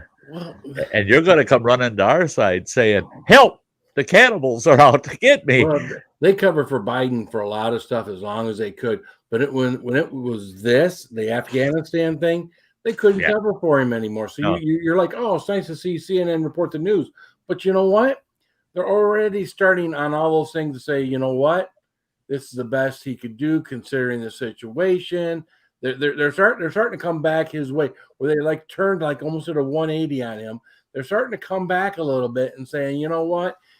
Because they're, this is we got 100 and some thousand people out of that Afghanistan, and that's successful and everything else. And it's the problem is they already let the cat out of the bag, that they realized the incompetence in what occurred, and that they saw it, and then now they're turning around and trying to shuffle that support back behind him. Mm-hmm. It's too late. You let the cat out of the bag. We already know how bad it was. These sheep are idiots. Yeah. I'm just saying. I apologize if you happen to be one of those people in the chat right now, but a lot of these people will, you can put everything in front of them and they still don't see it. So, well, the thing is Joe has burned himself out in the political arena. So he was nothing but a name that they could get elected and a puppet, because he has no political strength anymore. Yeah. And because nobody's buying into his bullshit. And the whole thing with the 13 coming off the plane and him looking at his watch, I swear to God, I'd be doing time right now because I would have stopped the other 5 and said, set the casket down, please. And I would have walked over and bitch slapped him. I wouldn't have even give him the pleasure of a closed fist. I would have bitch slapped him and said, look at your watch one more time and you're going to have to bend over because that fucking watch is going home. I could not fucking believe he did that. Yeah. What in his mind? For all 13. What in his mind made him even think that was appropriate once? But he did it for every 13, for all 13 of those caskets. I could not freaking believe it. I couldn't believe it. I had to pay. We had two soldiers' remains coming home over in Minnesota. I went down to the Minneapolis International Airport down there. And there were some protesters. And I blocked the damn road. I had a big Lincoln Continental. And I blocked the damn road. They were driving down there. And I blocked the road so they couldn't get down to where the motorcade was. And they got up to where I was at, and then the 2 hearses turned that block right where I had the roadblock. They turned and went around the block, came up behind them protesters and all their vehicles. And all of a sudden I realized there's a squad car next to me. And the cop comes walking up. He says, I hate to do this, but I got to give you a ticket for obstructing traffic. I said, they were going to block the motorcade. And he goes, what does that matter to you? What? What mattered to me was those 2 boys coming back in those damn boxes. That's all that mattered to me. I could give a shit about your driving or parking laws, you know? Right. And I just couldn't believe it. Hey, Will the Rocker, good to see you. Phil, I totally understand. I hope everybody out there understands. We hit that 3-hour mark, guys, and this old boy, I started down that road, but I have not slept well for the last 3 nights. I bet you I'm operating on about 4 hours of sleep in the last 3 days. So maybe tonight I can get some sleep. I feel good enough. I should be able to sleep. I'm not hurting so bad. Maybe a little bit bigger bed too. New bed, softer, a little softer. My bed at camp's so hard. That's like almost sleeping on the ground. But I want to thank everybody for coming and hanging out tonight. That was great. I'll see you all next Wednesday. You know, thanks, Matt.